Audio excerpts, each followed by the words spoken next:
If you haven't found it yet, keep looking and don't settle. Yeah, this is Houston. We're copying. Everything is go here. We shall fight on the beaches and in the streets. We shall never surrender. I'm in it just to rewrite history, cause I'm in the mood to label us the leaders of the new school. This ain't for the radio, can't find this on YouTube. This the type of killing that these critics ain't used to. You're a group of happy rebels. You've said no to the rules of the game or the regulations of the day. You've said no to the conventional wisdom. You're all originals. In this day and age, I got time for innovation, time to be creative, time to make the way so my time. Welcome to the 90 Proof Wisdom Podcast, where we dream big and challenge the conventional wisdom. This podcast is about distilling the lessons we've learned in life, business, and turning them into tools that will help you succeed personally and professionally. We're about standing firm, running toward the battle, building communities, changing the game, and staking our claim. 90 Proof Wisdom Podcast today here with Randy Watt, right? Super excited to have you, Randy. I met Randy, it's been probably a couple years now that I've been going to the gym. He's been going for way longer. I've let myself kind of gravity take over a little bit, and to try to keep up with this guy is something I've never even attempted to do. He's always been inspiring to me. I've worked at the fire department for many years here in Weber County, as you guys all know. Randy's retired Ogden City police officer. Then he came back, took the chief position in 2017, 4 years, retired December 2021, right? Or was it middle of January? I retired January 15th. January 15th, official day. Super excited to have you here, man. Inspiring. Read your Wikipedia page, watch you on Facebook. Man, it's been fun. It's been fun to be a firefighter, paramedic in the city that you serve as well as the county. It's been honor to have your guys show up, watch our back, have us. I mean, I got pulled over the other day. Well, I didn't. I was in the car with my wife as she was doing 55 and a 25. I don't know what she's doing, of course. We were in a hurry. So we got pulled over, and fire plates, of course, and the cop walks up and he says, "So who's the second responder?" And I never heard that before, and as dumb as that sounds. But I'm like, oh my gosh, that's kind of true. You guys are always first in, ready to take the bullet on our behalf. And it's an honor to have you there, and it always makes us feel better. Well, I appreciate that. You know, I had a total of 38 great years with the Ogden Police Department, and I couldn't have asked for better or more. You know, Ogden is an incredible community that supports its police. We have a fantastic city administration, a city council. We're in a pretty good spot. I had nothing but great support. And as you're aware, fire departments and police departments in the neighboring city, we have a lot of fun with each other and joke with each other, but when it's all on the line, we work together and we accomplish great things. And the Ogden Fire Department is absolutely impressive fire department to have known and worked with. In fact, one of my daughters-in-law was an Ogden firefighter for Kendall. I think, almost 10 years. Yeah, she's great. Yeah, so again, Randy, I want to just hear a little bit about your background. I read your page, like I said. Kind of walk into it, retired Colonel, Utah National Guard. Yeah. Right? Yep. And then commanding officer, 19th Special Forces. Yeah, I grew up in the home of a war hero, of a World War II war hero, my dad. And so I'd always had interest in the military. And so I moved to Utah to go to school. I was born and raised in Canada to U.S. parents. And then in 1978, I came here to Ogden to go to Weber State College. Then it's now Weber State University. And not long afterwards, the police department was hiring, so I hired on the police department. And there were a group of guys, most of them Vietnam combat vets, who'd been on the PD for a little while, and they were my mentors. And they said, "Hey, you'd be a natural for this, you know." And so on November 30th of 1981, I enlisted in the Utah Army National Guard. And started out as an enlisted soldier in the infantry, and then went to Special Forces School, became an enlisted Special Forces soldier with the Utah Army National Guard, 19th Special Forces Group. And I was an enlisted soldier for about 9 years, and then one of my commanding officers, another great mentor, Colonel Alan Walker, he convinced me to go to officer candidate school and go to the officer side of the house.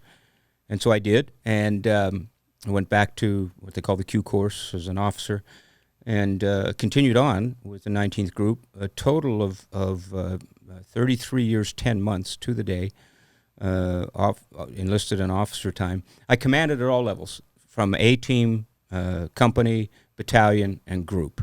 And when I retired, I spent a year at the Army War College. I was privileged to be selected for that, and I couldn't have asked for a greater career. 3 trips to the war: Afghanistan 01, 02, Iraq 06, 07, and Iraq again in 10 and 11. And then all of that time commanding very specialized units with counterterrorism and counterinsurgency missions. Wow. And then the police department did a great job with me and Worked around your back and forth? Well, Ogden Police Department is one of those police departments that's always been very supportive of guardsmen and reservists and always taking good care of them. And Ogden also realized that the military side of things, actually fed and improved the police side of things. And so, when it came to, leadership training and all that kind of stuff, the military had far more opportunities for development than the police side did. And so a great deal of my success I have to attribute to the United States Army and their leadership development program. No doubt, right? I think we take it all for granted. Yeah. So I have a harder question when it comes down to your background. Sure. How did you set your true north? Obviously, we have these curveballs when we're from 0 to 18, and we don't know if we want to be a dirtbag or we want to be a dirtbag but a good guy, or what is it that we want to be, and how did you set your compass, and then how did you hold that north through these ups and downs and traumatic experiences that you obviously have seen? Yeah, Jeremy, I was raised in a good home. Great father, not a perfect home, but a great home. Sure. And a father who set the example for work, for everything necessary to be successful. A mother who didn't work. She managed 5 kids, plus we always had in our home, we always had 1 or 2 foster kids along the way as well. Oh, wow. So yeah, always. Always. Growing up, there were always additional kids. So my mom raised not only the 5 of us, but she raised probably another 5 to 8 over the course of that same time. My mother was from California. My father was from Kansas, and they grew up through the Depression, through the Second World War, and all of those things that kind of built that generation, and who became who and what they were, and gave rise to the greatest nation, gave impetus and momentum and further development to the greatest nation history's ever known, the United States of America. And so I had that. And then the next thing I had was I can't take any of the credit myself. I have to credit a variety of men in both careers who saw something in me and said, essentially, I'm going to mentor and shape this person. And when I got too close to the lines, they would tap me back in. Mm-hmm. But I always had an ethical upbringing, right and wrong, simple things, shaking a man's hand, giving your word, open the door, old-fashioned values. Okay. Then you add my faith, and you add the morality component to it, and that's what really guided you. What really guided you. And there were, I can think of a number of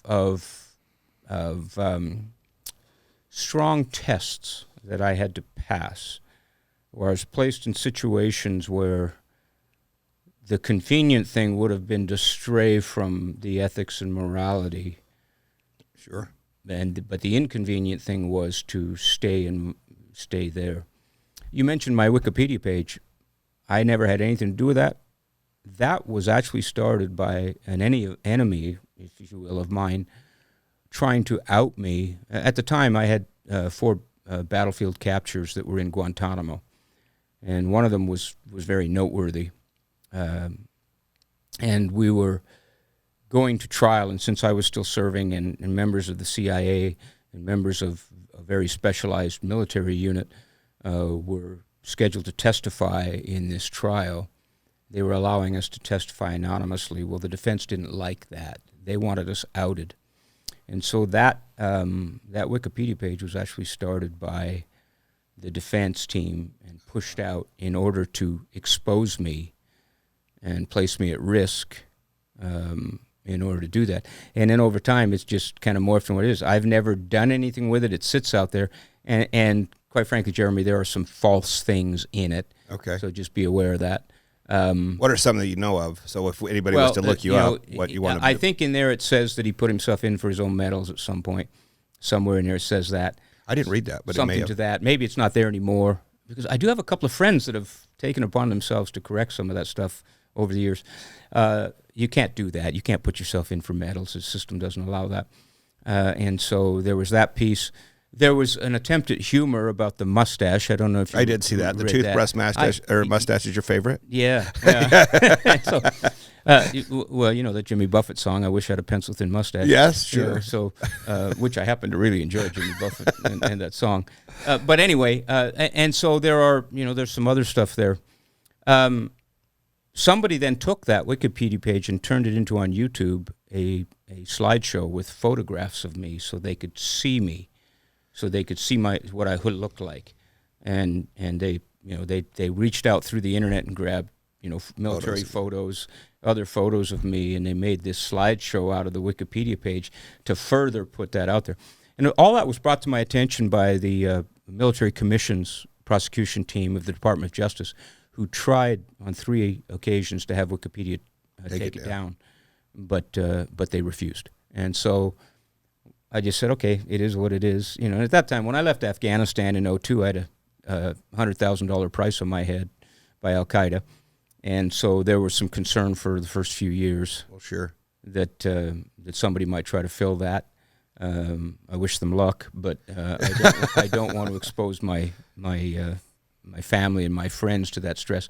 But over time, we just realized, hey, look, just let that thing float, and, I don't think I've looked at that Wikipedia page, Jeremy, in probably 3 years. Well, it isn't as bad as you may feel. I just read it. I'm sorry, I hit start on something. Sure. But it's not as bad as you'd think. It was actually pretty impressive. Well, thank you. It was very noteworthy. It's worthwhile to read, and it taught me more about you a little bit from what I've heard from others, obviously, around town. Sure. Colt Call here with Crown Promotions. Colt was one of my soldiers. Under your guys. He was. Yeah, what so a great kid. He's a good kid. And really his likes brother. you. Yeah, Luke. Luke. Yeah. Yep. So he's up in Morgan County now, and he loves you. So there's a lot of positive out there, right? And so I wanted to just kind of see what the overall picture is. Obviously, in this world today, we can edit, and we seem to believe whatever's on the internet every day, and kind of the degradation of our youth. And I'm not saying there's any negative to the youth exactly, but you can see the step down and the adjustments and the moral adjustments. Oh, it's scary. It's soft, right? It is. It's terrible. We talked about this the other day when we had Evan Fitzgerald here. I don't know if you know Evan. So he was here last week. He was in Ogden, or he worked at Northview Fire Department. Right. Worked with me at Roy Fire as well as down in Salt Lake City Fire. He deployed out to a wildland fire in California a few years ago. Tree came down, hit him. Yep, and got badly injured. Got a Purple Cross, and now declined for medical retirement. That's insane. Right? That's insane. Turn their back. And that was part of the conversation. It's like, where's the PFFU? Where's the IFF? Where's the people? Right. And he's battling here now a year since July 2020, right? Was that the last day? Without a paycheck, really, right? They're just turning, and he's getting a small percentage of it, and he's this big. This guy was over FitCon, You right? wonder, and as a chief of police, you make decisions. You make decisions economically. Right. Well, for sure. You look at a budget. I had a very healthy budget as a police chief, and you looked at how things would impact the budget. But you also, I would hope you would look beyond that. Well, there's a human element. Well, there is, but emotion is the enemy of logic and reason. Okay. So you have to be careful that you don't inject emotion into critical decision making. Good leaders need to be able to step back from the emotion and look at fact and look at. But I'm having a hard time, after saying all that, I'm still having a hard time recognizing that a firefighter who's on duty, who's been sent to handle a wildfire, gets hurt, doesn't get afforded the medical retirement that he's so entitled to, at least at face value.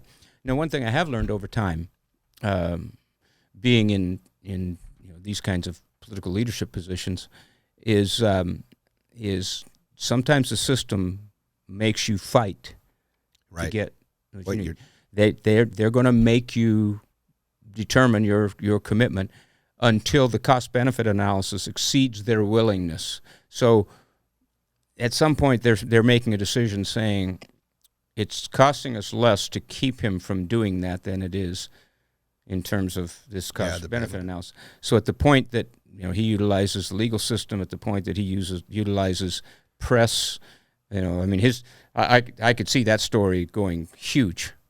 Yeah, well, that was a good one on the podcast last week. I hope that your podcast would do that. I could see him talking to someone like Debbie Dujanovic, on KSL, if they would run it. Sure. And putting a lot of pressure on the political figures, because that one makes no sense. And especially visually. Chief, if you saw him, I don't know what to call you anymore. It's Randy, I guess, but you're still Chief. Best. So when you look at this man of stature, right, he was a built man. He had the perfect body. I'm not trying to sound weird, but if you were to try to be that guy, that's who you're looking up to be, right? And I'm like, man, how? And he was always right on, and now he has just deteriorated to a skeletal size in comparison. He's frail. He hurts, constant headaches, and he's just not a great player. Yeah, a lot. And not only that, now it's really taken a toll emotionally, right? So then there's a cost analysis we see, sure, and we do this on a daily budget here. You have to, right? But if there is the cost analysis you have to play, but there's also the side that I have to lay down at night, and then there's a value to that, right? So when I look at it and say, hey, I don't sleep good. I've taken Ambien for 22 years, right? Right. I don't, and same, right? Who knows? I don't know what you take, but I take Ambien every night, and it's not working very well. And the last thing I need is a decision I made that could have been slightly avoided to make it so I need something else that keeps me awake. And it's odd. Like some people fall asleep on ladders. I can have the most comfortable bed, and I know I'm getting older now that I wake up feeling like I got my ass kicked by a feather pillow and a nice comfortable bed, and I'm more sore than I've ever been in any fire I've been on. So. It's a hard place, right? So you try to find the balance, you try to find fairness, and you try to see the toll it's taking where this guy has dedicated his life. He was a born-bred fire guy, right? He started getting all his fire stuff at 17, started 18 at Mountain Green, or 17, when he could legally start to play. He all of a sudden he feels abandoned by what was most important to him, right, after trying so hard. So there's obviously hundreds of different ways this can happen. Well, it appears the system has failed him. Right. And I think it'll come around. That'd be a hard blow. It's a hard blow. It's emotionally hard. The one thing that public safety personnel have always felt is that the system would support them. Right. That worst case scenario, and worst case for a police officer is not being killed. Right. Worst case for a police officer is ruining his family's name and financial future. Right. That's part of what's causing depolicing all across the country, including in Utah. That's why crime rates are soaring at incredible levels. California or New York, did you read that today, what Andrew Cuomo wants to do? Is that insane? It's all back insane. To emergency powers, shut it down. Yeah, it's all insane. This is a perfect entry for this. I want to play this piece right here. I want you to read it. You're probably not a rap guy, but this Tom McDonald, have you heard of this guy? So it's rap music. Read the words as it goes. Sure. He is pushing new limits. Love this guy. I like his music. I love his words. Okay. Fair enough? Fair enough. So I want you to just kind of hear this out and read what it says as it goes. It's called Clown World, right, by Tom McDonald. I like the name already. And you're going to see. Love great Canadians. He's a great Canadian.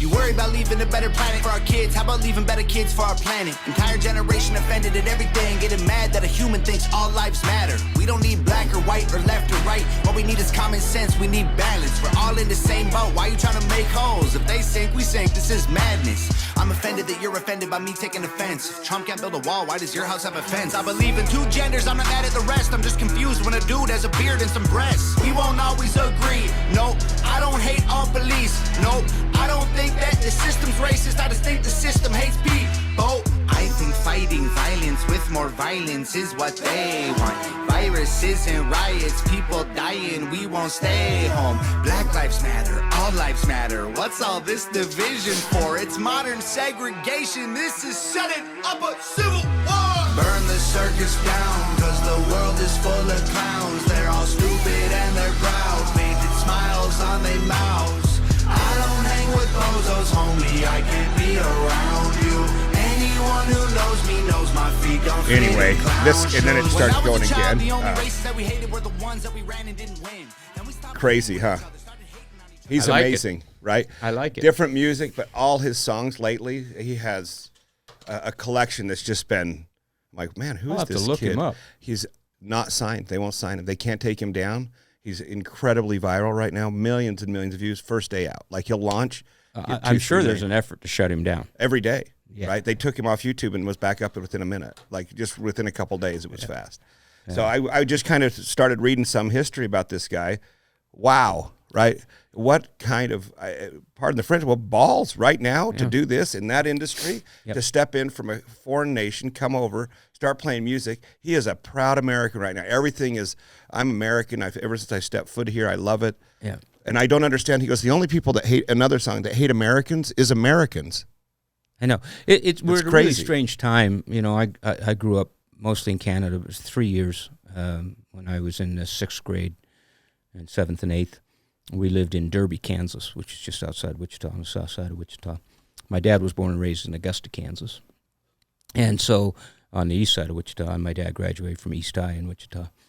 And we would go to the parades, and there were always parades. It didn't matter what the holiday was. There were always parades. And of course, the flag, our flag. The flag. Yeah, the flag. The flag. And keep in mind, you know my history. I've been all over the world supporting military operations. I've landed in third world countries where people had tears in their eyes because our flag showed up. All right, they knew they had something. As a kid, I would watch these parades, and always at the front of the parade was the flag, a big one on a pole, and all these military veterans. And at that time, when I was a kid, these were World War II. There was always World War I veteran or two. Yep, on the car. There, you bet. And of course, we were right in the middle of Vietnam. McConnell Air Force Base was part of Wichita, and so a lot of my schoolmates, their fathers were in the U.S. Air Force there at McConnell. One of my good friends in junior high school, his father didn't come home from Vietnam. He was a pilot, F-105s. And so, but we had this absolutely incredible national pride, and I had grown up on it. I may have grown up in Canada, and I love Canada. I still have family there. My father's buried there. You still visit there? Well, I visit when I can. Yeah, well, right now, obviously, but I can't. But I go quite a bit. Yeah. My best friends from high school, we maintain that. Anyway, we always had this national pride, and it was a righteous national pride. And it was something, and there was good reason for our pride because we had freed more people from oppression in the history of the world, including ourselves, than any other nation, and we continue. We have led more nations when you say out continue of poverty. ourselves, you're talking slavery and everything else all the way down the line. Well, I'm Poverty, talking slavery. from the initial revolution where Right, we were England. Yeah, all the way through. Yeah. We freed our own citizens, if you will, right? With the bloodiest war we ever fought, which was the Civil War, and so we had all this going for us. Then along come the 60s, and we have these challenges to the status quo, and we have, well, if you look at the names of the folks who are causing us the greatest stress, in terms of socialism, in terms of the, and keep in mind, the Democratic Party of today is not the Democratic Party of 15 years ago, 20 years ago. My mother was a Democrat. My father was a Republican. My mother was a Kennedy Democrat. Classic liberal. Classic liberalism has been one of the greatest strengths, platforms of strengths for the United States. But we have strayed so far from that that the modern Democratic Party is socialist in nature and in ideology. But you look at those people and those young flower kids that were on the streets that were in Haight-Ashbury and so on. They're now political powers. They're in their 60s and 70s, and they've written books, and they've been professorships, and they've been influencing this change over time. So we're at an interesting state.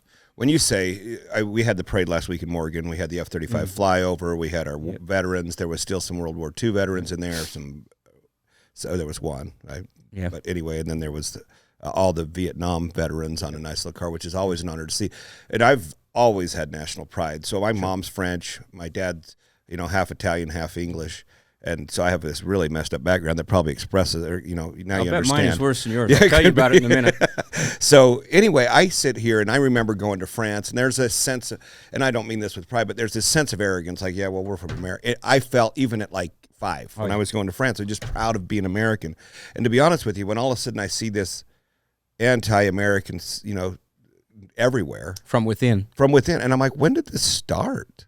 Like, it caught me off guard. Because we went from this 2001 unity, pride of being American, we've got this, we're in this together.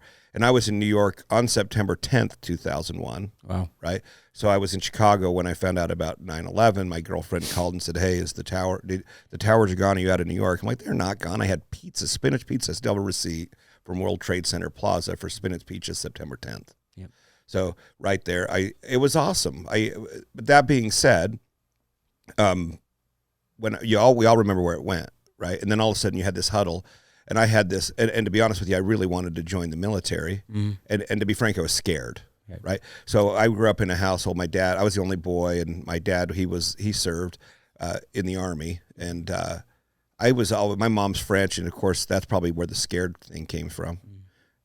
Just, you know how the French, she just says, oh, you can't do it, you're the only boy, you can't go. And then I had this fear internally about I could never do that. Like, I don't want to get shot at, I'm afraid of that, but I want to go so bad, but I'm nervous. But you don't mind facing flames, and you don't mind... No, I didn't mind that at all. Yeah, that doesn't bother me. collapsing on you. Doesn't bother me. Started at 18, right? I don't Right. understand why, but I didn't want to dare take a bullet. So now, though, however, I think slightly, and you could explain this to me, I think the military is backwards, because if you sent me to the military right now, you have an angry mid-40s-year-old guy that if you shot me, I'd be pretty frustrated, and I'm going to keep marching, right? You have this, I'm not a scared, want my mom guy. I'm a guy that's like, hey, look, I've had my kids, I've had my fun, and now I'm ready to fight, but here I am, old, decrepit, and get hurt by a feather pillow. I guess that's part of the problem.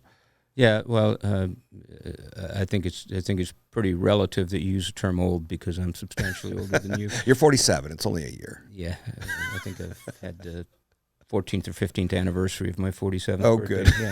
Yeah. So anyway, yeah, the military is an interesting place. You know, when I enlisted and I went to school, basic training and basic and AIT infantry school and jump school, and then to the Special Forces Q course. A lot of my trainers were Vietnam vets, but here's an interesting dichotomy.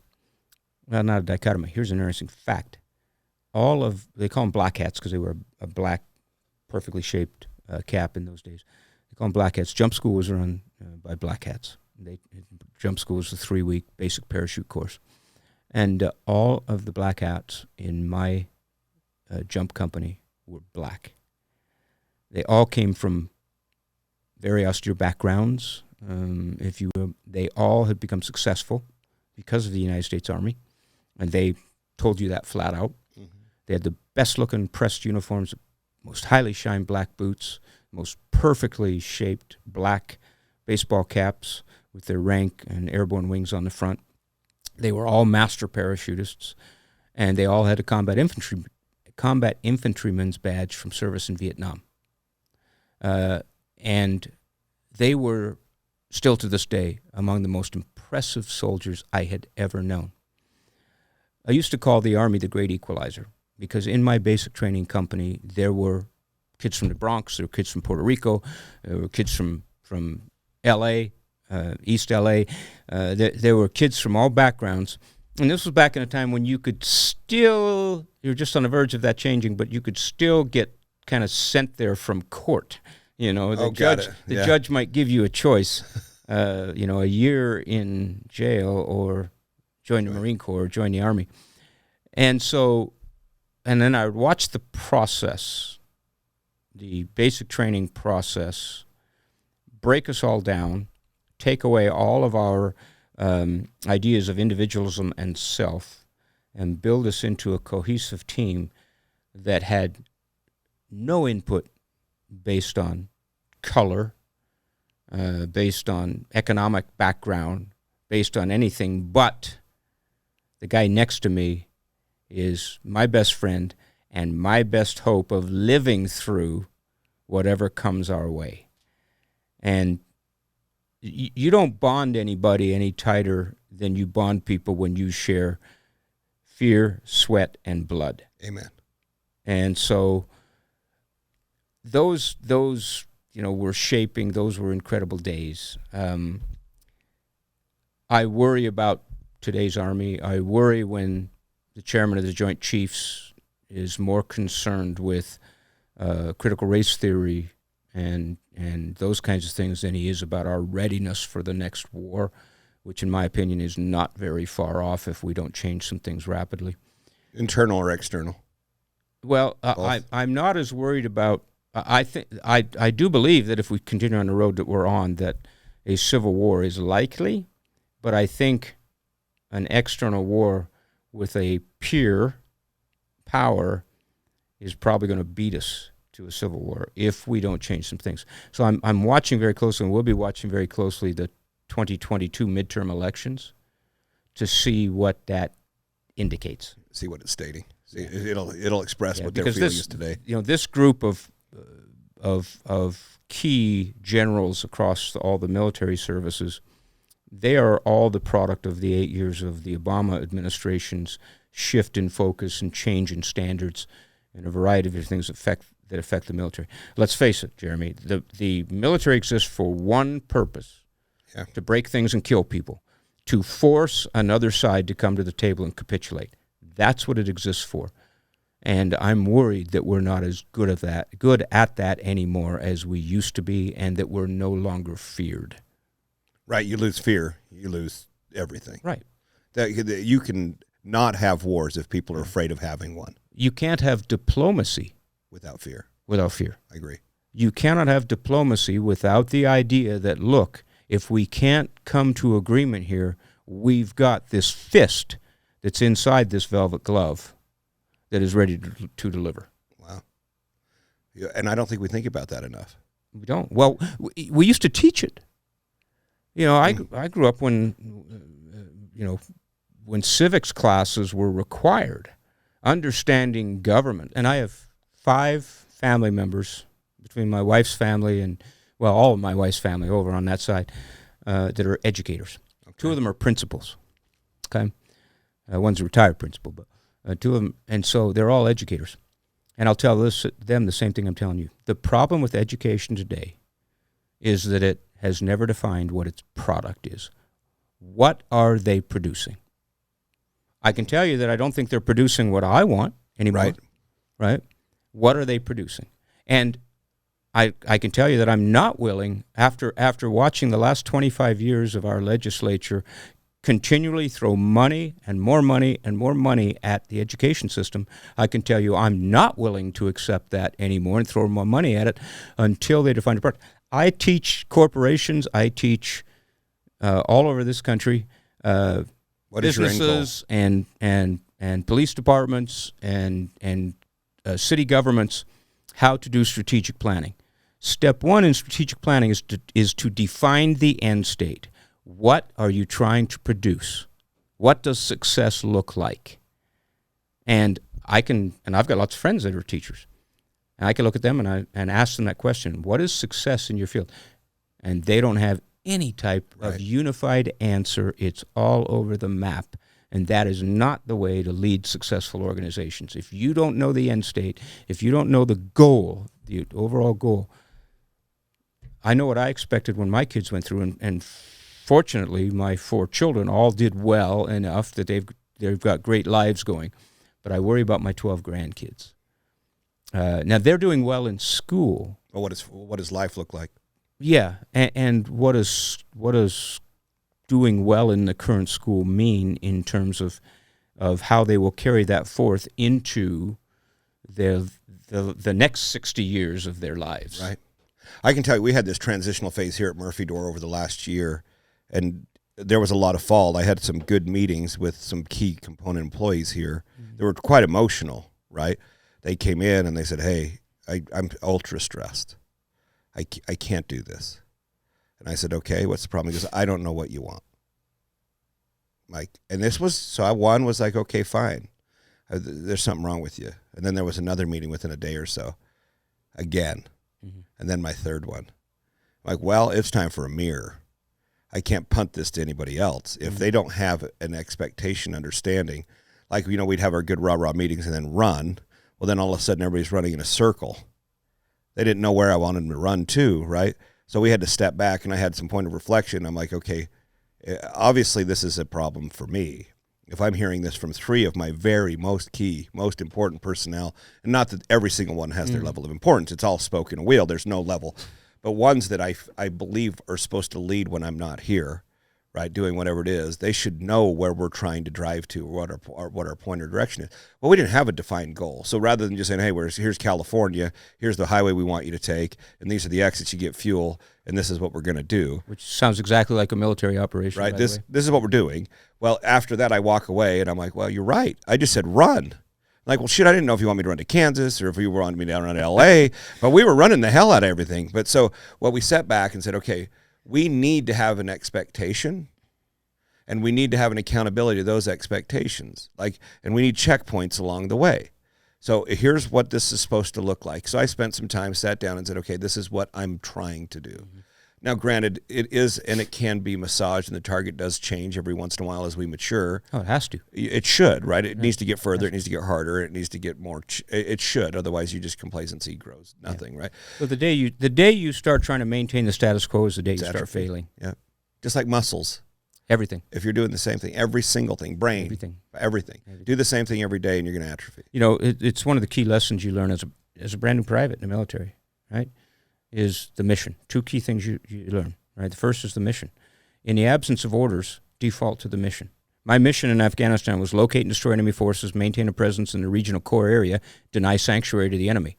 Is that hard to figure out? If you're the youngest guy in my unit and you don't know what to do, and you look up on the wall and the mission statement says that, locate and destroy enemy forces, maintain a presence in the regional core area, deny sanctuary to the enemy, could you figure out something to do? Right. Absolutely. Everything, every day. Right down through right? So you default to the mission statement. The second most important thing that you learn is what your role is. Right? I'm a big fan of Coach Lou Holtz. I just admire the guy. I've read just about everything he's ever put out. I've had the privilege of seeing him on a couple of occasions and listening to him speak, and his what he uses, his axioms and his statements and the things that he uses to help you develop and understand. His threefold rules: do what's right, do the best you can, and treat people the way you'd like to be treated. They're no better. How hard is that? How hard is that? Right. Right. Do what's right. And notice he didn't say do the right thing. He said what's right. That's the morality component. Do what's right. Right. Doing the right thing shifts and changes at any given time inside your business. That's not what he's talking about. What he's talking about is doing what is right. Okay, doing what's right by people, doing what's right by the organization, do what's right by investors, do what's right by, doing what's right. Do the best you can. Everything is worth everything you have to give it. You're a success. Murphy Door is a success. Murphy Ladder is a success, all right, because of your drive, all right? And then treat people the way you'd like to be treated. It didn't take me long to figure out in basic training in the Army that I didn't like to be yelled at or cursed. Okay. Right? So if I don't like being yelled at and I don't like being cursed, why would I do that to others? Okay? Why would I allow someone to trigger or trip me into that state of mind? Right. So with those lessons, and then one of the things Coach Holt says, look, everybody in your organization plays an important role. No one's more important than anyone else. And he said, my administrative assistant in my office is just as important as my quarterback, right? But both have to stay in their lane. Both have to exercise their responsibilities. Those both have to be accountable for accomplishing what I need so that we're all going to the same place. He said, when we're trying to row the boat to shore, I need everybody pulling on an oar. I don't need somebody standing up and back trying to put on a life jacket in case they have to bail out. And he's right. We have a lot of those guys right now. We have a lot of that going on life in a lot jacket of places. People. Yeah. And that's where that's what I do. And I've helped a number of corporations, everything from Fortune 500s to small startups, become successful by utilizing the key components of strategic planning and then executing their plan. There are 5 things that you need. This is trademarked and copyrighted, by the way. There are 5 things. I call them the 5 Ps to success in life, love, or labor. One of the things people do is they try to separate those into independent entities or activities that have their own set of rules, and nothing is further from the truth. Okay, you cannot be unethical in your business dealings and ethical in your marriage. It's impossible. Sure. Okay, you cannot be exercise energy in developing your business and corporation making and not exercise energy in taking care of yourself, right? So it's a 5 P's of success in life, love, or labor. Number one, and you're going to recognize all these because you have embodied these, you and your business have embodied these over time. Now, how you maintain it becomes the next question. But number one is purpose. What's your purpose? And therein lies that mission statement concept. Why do we exist? What is it we exist to do, and does everybody understand that? What's our purpose? What's the purpose of my job when I was chief of police? What's my purpose? What's my purpose in terms of development of myself? What's the purpose of my marriage? Okay, they all bleed together. They all fit together. The next thing is passion. All right, the drive, the energy it takes. Nothing is easy. Building a business isn't easy. Right? Maintaining a family. And the cost. Not easy. Building, especially today, in today's environment, relative, where morality and ethics are relative and those kinds of things. So, in Ryan Holiday's book, Ego is the Enemy, he talks a lot about passion. And he says, passion without purpose is destructive. That's why it's second on my list, right? Passion without purpose is destructive. So you got your purpose and you're passionate about it. The third thing, and this is critical, is a plan, an actual plan. All right, A to Z. What are the check marks, benchmarks? What's the budget? Building this plan that will. Then number 4 is persistence. Work the plan. Don't get distracted by every shiny object that comes along, whether it's in your marriage, whether it's in your life, personal life and development, whether it's in your business and your trade. All right, persistence. Work the plan. The 5th thing is patience. Nothing happens overnight. Really hard. That's probably my hardest one. For raging type A personalities like you or me, patience is a really tough one. It's challenging. But if you have those 5 things, those 5 P's, if you will, to success in life, love, or labor. You have purpose, you have passion, you have a solid plan, you're persistent in working the plan, and you're patient and allow time to work for you. You cannot help but be successful. Right. That's been a hard lesson. So I've been bankrupt twice. And so now when I took these lessons from that and I applied it to fire, paramedicine, I had missions and I could do my thing there. But when it comes to business, it's not very scary to me. And here's the thing, they can take your equipment away.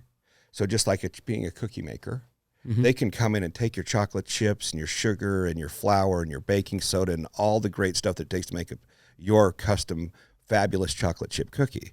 But they can't take your recipe away. That's right. So what you do learn, just like you're being a good officer, good SWAT guy, good military person, they have a recipe. You can come and be beat down to nothing, but you know the methodologies of success. So whether you come and, repossess my cookie or my chocolate chips, I can promise you this. You can do it again and again. I know how to do this now. Yeah. This is one of those things that's not a hard deal. And people need to remember that when they're going through their breakdown and stress. Hey, you know what? So it's a car. Well, and part of today's, I look at you and I look at your success and I look at my own successes over time. The greatest success I have is my family. Yeah, absolutely. And I didn't do that. I credit my wife. Yeah, you have to. Mine's the only one. Yeah, 41 years we've been together. She's lived through both careers, and I put her through too much stress. There's no doubt. She's the greatest gift God ever gave me. We got married very, very young. She was 19, I was 22, and in law enforcement and the military, nobody really expects that marriage to last More than 5 years. Yeah. Well, and her grandmother said you won't last 5 years. We proved her wrong. Thank goodness. Eightfold. And I like to say my wife successfully raised 5 children, 4 she gave birth to and 1 she married, and it's true. It's so very true. But that's a partnership, and today's society's values have kind of undermined that. I find that young married couples give up too easily on their marriages. They got an easy babysitter. Absolutely. Here you go. I also find that, and let's admit it, right? You and I, let's admit it. There's always another shiny object that you could reach out. That you could lust after and you could reach out Yep. and try to grab. I used to answer that question to my wife as no. She goes, "Oh, I'm sure you get chased all the time," and I used to say no. Yeah. I'm like, well, yeah, Yeah. it happens, right? I mean, what do you want me to say? Yeah, but what's your focus? But totally not interested, What's your purpose? right? Where are you putting your passion? Yep. Right? What's your plan? The one thing my wife and I always had is we had a long-term plan for our marriage. You know what it was going to be. Persistence. My persistence is in working the plan. Boy, with is that my the wife. hard one? That's hard. That's the hard That's one, right? yeah, and then being patient, not just patient over time in the marriage, Patient but with your patient people. with each other. Yeah. You know, patient with your children, working together as a team to produce the product in your children. Those kinds of things. Those same success factors apply in your business, and they apply in development in your own personal life. Today's society is all about immediate gratification, which is destructive to marriage, destructive to personal development, destructive to businesses. Today's environment is all about moral relativity. We've thrown religion out of the process, which, by the way, was one of the greatest strengths that America was foundation was built upon. It's disappearing at a rapid rate. Right. It's sad, and there are components of it that are still there, and they're fighting the good fight. But we, as a society, we've lost sight of those things. And if you look back at history, I'm a big history person. I'm reading history all the time. Like a lot of people, there's over time, I'm an incessant reader. I always have 2, 3, 4 books going, at the same time.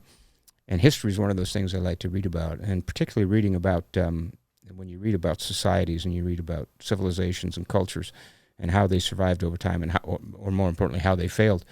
You can see the parallels that are happening here inside the United States.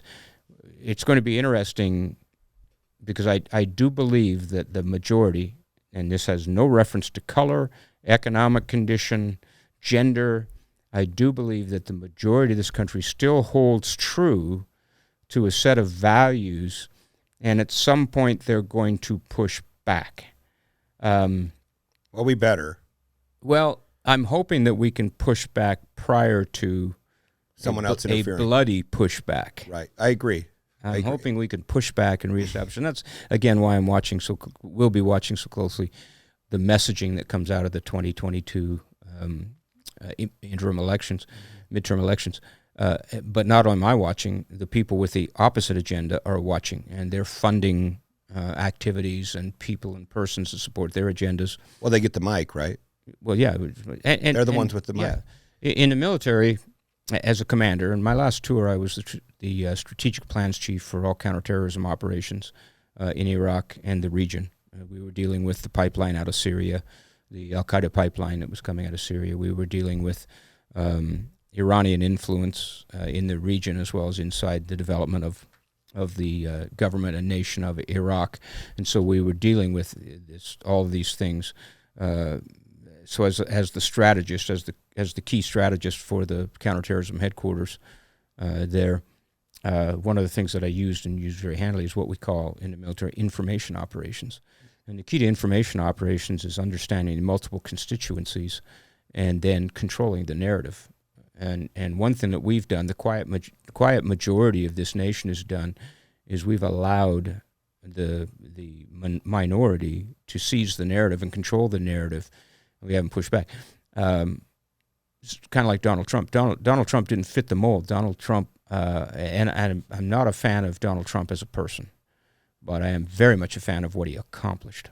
Right. And I see what's happened there. This morning I paid $4.10 for gas. Yeah. For premium gas for my Toyota pickup truck.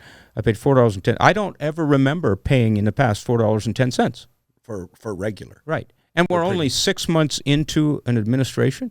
Right. From the cheapest gas in 20 years before. Right. And so, anyway, so I look at these things and it puts me scared, and I think, okay, at some point, there's going to be pushback. I hope it can be an ideological pushback. I hope it can be that we can regain the ground and control. The quiet Americans can regain control. But we're going to have to step up our game. We're going to have to start utilizing information better. They control the information platforms. It's just like this young singer getting shut down all the time. Yeah, right. Right. But there are ways to beat that. and they may control the platforms, but at any moment of given time, they can't stop some information flow that gets grabbed and goes viral faster than they can shut stop things down. And so the information gets out there. We're going to have to learn how to use all those things and get the real message out. But I will tell you this, that $4 gas is resonating. Bad everywhere. Well, okay, you're a businessman. Do you have delivery vehicles? We don't. Okay. We use that, but our LTL. Do you have we company use freight. vehicles? Yeah, we have some. Yeah, we do. We have company vehicles, and Okay. so we had to call. Does the company fuel them? Yeah, on Monday we had to call WEX and increase our limits. Yeah. Right. We're like, hey, whoa, we didn't ever have to increase our credit limits. They were only like $4,000. We didn't care because there's only half a dozen trucks. Right. Putting premium in my truck this morning, premium gas, $4.10, $4.09.97 or 90, whatever it was, makes me grouchy. But it doesn't. Right. But it doesn't affect me. Sure. I'm financially secure. Right. But what if I'm a young couple? What if I'm already on the verge of poverty, $120. inner city Sure. folks? What if I'm Now you are poverty. right. What's the impact effect? And this administration is the administration of the people. Give me a break. Right. Right. Right. Give me a break. How many businesses are on enough of a margin that an increase in gas prices can cause 1, 2, 3, or a handful of employees to lose their jobs? Well, it'll happen fast. Absolutely. Look at excavators that burn, $40,000 a day in fuel. And KSL this morning said that based on projections that they've seen, one of the think tanks said gas will go up at least another 30 cents before the year's out. Oh, good. Yeah.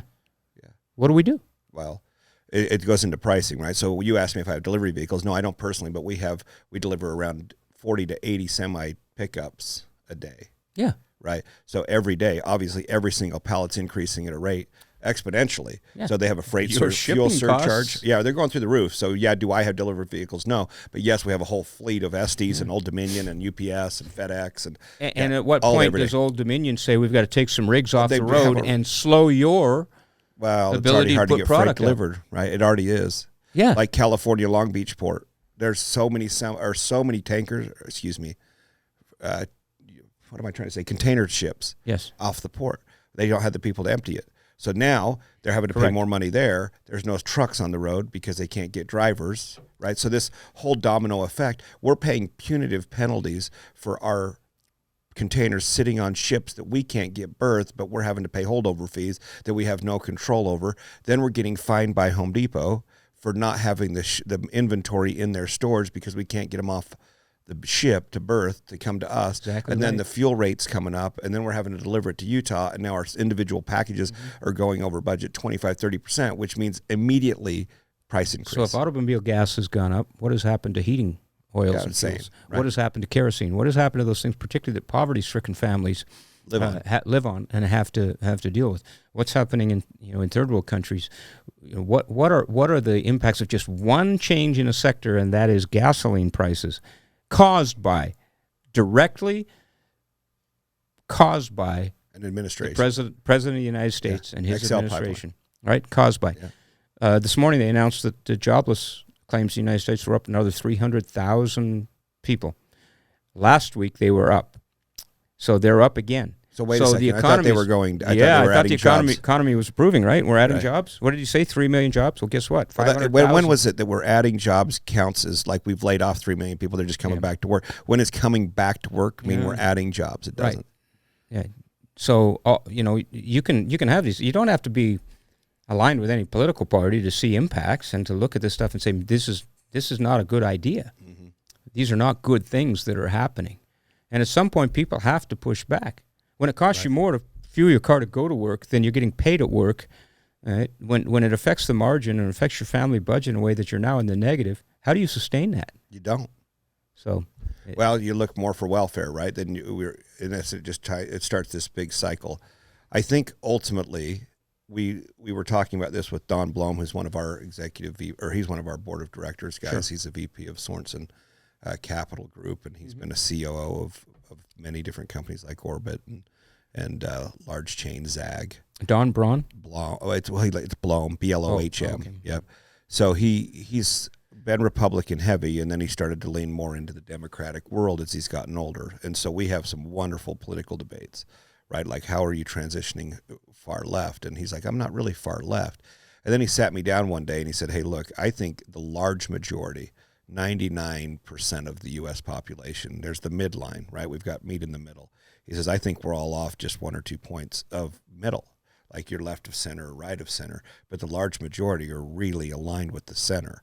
And we're so close that we're nearly holding hands. We just have a couple unique beliefs on one side or the other that separate us.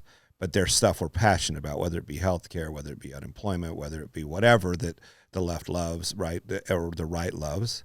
But we're really right there. So we have a really common goal. And then there's that far left 2% that are way out there. But they unfortunately have the mic because there's deep agendas behind one way or the other. And I'm not trying to proclaim innocence on one part or the other. I just think that unfortunately, it's the extremes of either side that end up with the microphone most of the time. Oh, there's no doubt. The large majority of us as people, even, I mean, he's a little left-leaning because he's Californian. Yeah. So anyway, but we have great banter, and I love the conversation. I think we're right next to each other to the point where we're holding hands on 99.9%. That's not who's controlling the party. That's what's not driving it, right? I mean, all you need to do is go read the Democratic platform on their own site. Go to the Democratic National Committee and read their platform. And I think the majority of Democrats would find out that's not who I thought we were. Right. Just do your own research. Go read the platform. Yeah. Read between the lines. What is it? You know, they're masters at wordsmithing, but what does that mean? Yeah. I'll need to do that. I haven't done it yet, to be honest. So one of the things I wanted to ask you, young aspiring cops, fire guys, military boys, if you had to have some major key opponents, where did you turn left? Where did you stay straight? Where did you turn right? If you were to give someone young advice, if your own advice to yourself when you were 18, where you landed and where you wanted to go, and what are the answers to that? Probably the first thing, right back when I first started, the first few weeks, one of my training mentors in those days said, that the badge can bring you power, and that power can get you anything that you want or think you want, right?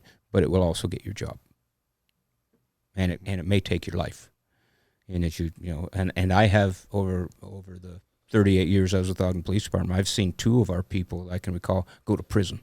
Yeah, right. 2 cops who failed miserably, who got led down a road.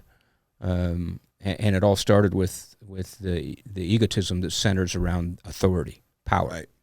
And so I was fortunate in that I had mentors and I had other people that could help me recognize that. And one of the things my wife did was when I would get too egocentric, she would remind me. Well, it's pretty easy to get there. Very easy. Yeah, pretty easy. Law enforcement comes with that risk because you have authority, all right? And when we talk about power, right, that old axiom of power corrupts, but absolute power corrupts, or ultimate power corrupts absolutely. When you reach a point of absolute power, which is where some people get, and then they attempt to play a greater role in whether in society or government or another, you look at what goes on now, and it's readily apparent that there are 2 sets of rules. There are rules for the elite, the political elite, and then there are rules for you and me.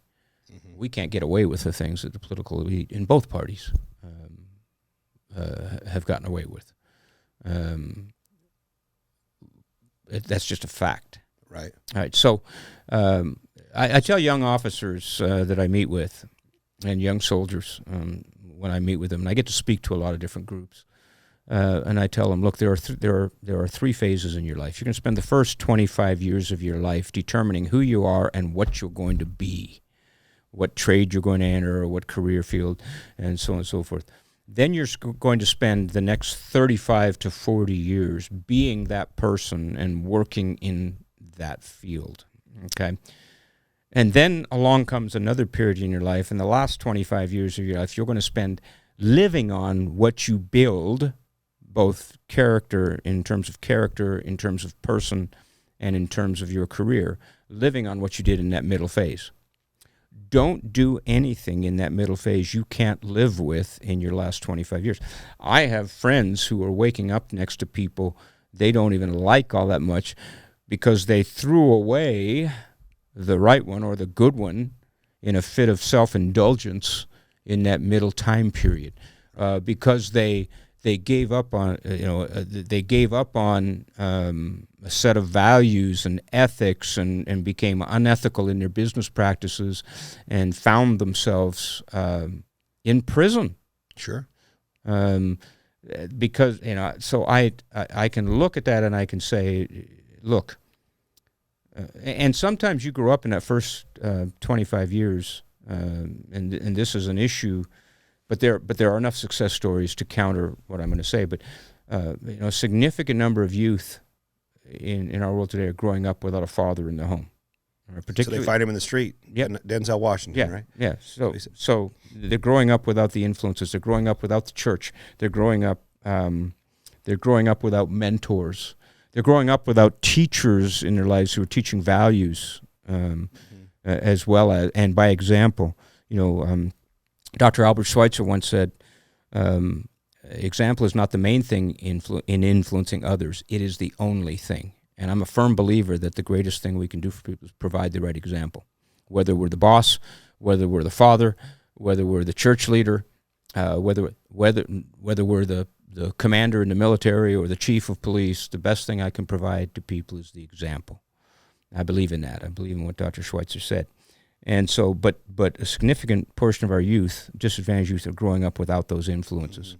But you can correct that. A great number of them have. One of my favorite people, I don't know him personally, but I read just about everything. He just turned 90, is Dr. Thomas Sowell. And if you look at Dr. Sowell's life, I mean, he grew up in a situation, but he had a mother who was committed to ensuring that her children achieved certain things. He grew up dirt poor, and anyway, and look at what he became. Look at who he is today. Look at the influence he has today. And you can look back over, and it doesn't matter what race, it doesn't matter what gender, it doesn't matter what demographic in terms of economic demographic that they came from. There are still plenty of success stories, and we're only hearing about a few, and there are hundreds of thousands of more every day. Yep. As I started to say earlier, I used to call the Army the great equalizer because it could take a kid from any background and turn them into a successful individual, teach them the right values and teach them the right skill sets and give them an opportunity to become successful. I still know the names of my basic training drill sergeants. Isn't that awesome? Because they were so Such influential. So you mentioned earlier that these young kids, they have some disadvantaged youth. But I think what's happening too, where we live in a pretty advantageous neighborhood. I mean, we both live here in Utah for one, and in the same neighborhood, which is not known to be a poverty-stricken neighborhood. But at the same time, we take that for granted too. And you and I have both attended calls for very successful people, what we would say disadvantaged, very advantaged people, and show up and go, how did they get their kids here? They're a train wreck. And we've been on disadvantaged families that have had wonderful families, wonderful kids with great direction, just no capital, right? Then you go to the opposing side with all the capital, no direction, right? And it's sad because we look at it and say, well, they have all the advantage. Well, no, we can say and take our checkbook for granted and say, hey, my kids have all the advantage in the world, and kind of pawn off the responsibility of being a parent to the checking account, which does not compensate the child and teach them how to be successful. They're two different things. You got a direct parallel of capital or money, and a different parallel of creating advantage, right? Yeah. What wealth for these kids? What wealth allows you to do is to ignore things in your life, and people do it, and including ignore the people. Sure. Heinz Corner, right? Absolutely. So I go there periodically on my way to my favorite place to fuel up, because at least they have a fair price for the local environment up there. Absolutely. The two gas stations, 7-Eleven is the biggest culprit of dirtbag. They're 40 cents a gallon more than everybody else in the valley. So I stay away from resort retailers in every way I possibly can. So the other day I pull into Heinz to walk in and get a fountain drink. And their taco. and Good food. you know the pump. You know where the pumps Yep. are, and you know how crowded that Yep. is. There. Yep. A Maserati pulls up Okay. between the pumps. No. How do they fit? Doesn't get out to pump gas. Get a soda. Just parks there because it's open. Sure. Blocks access to 2 lanes of pumps. Yeah.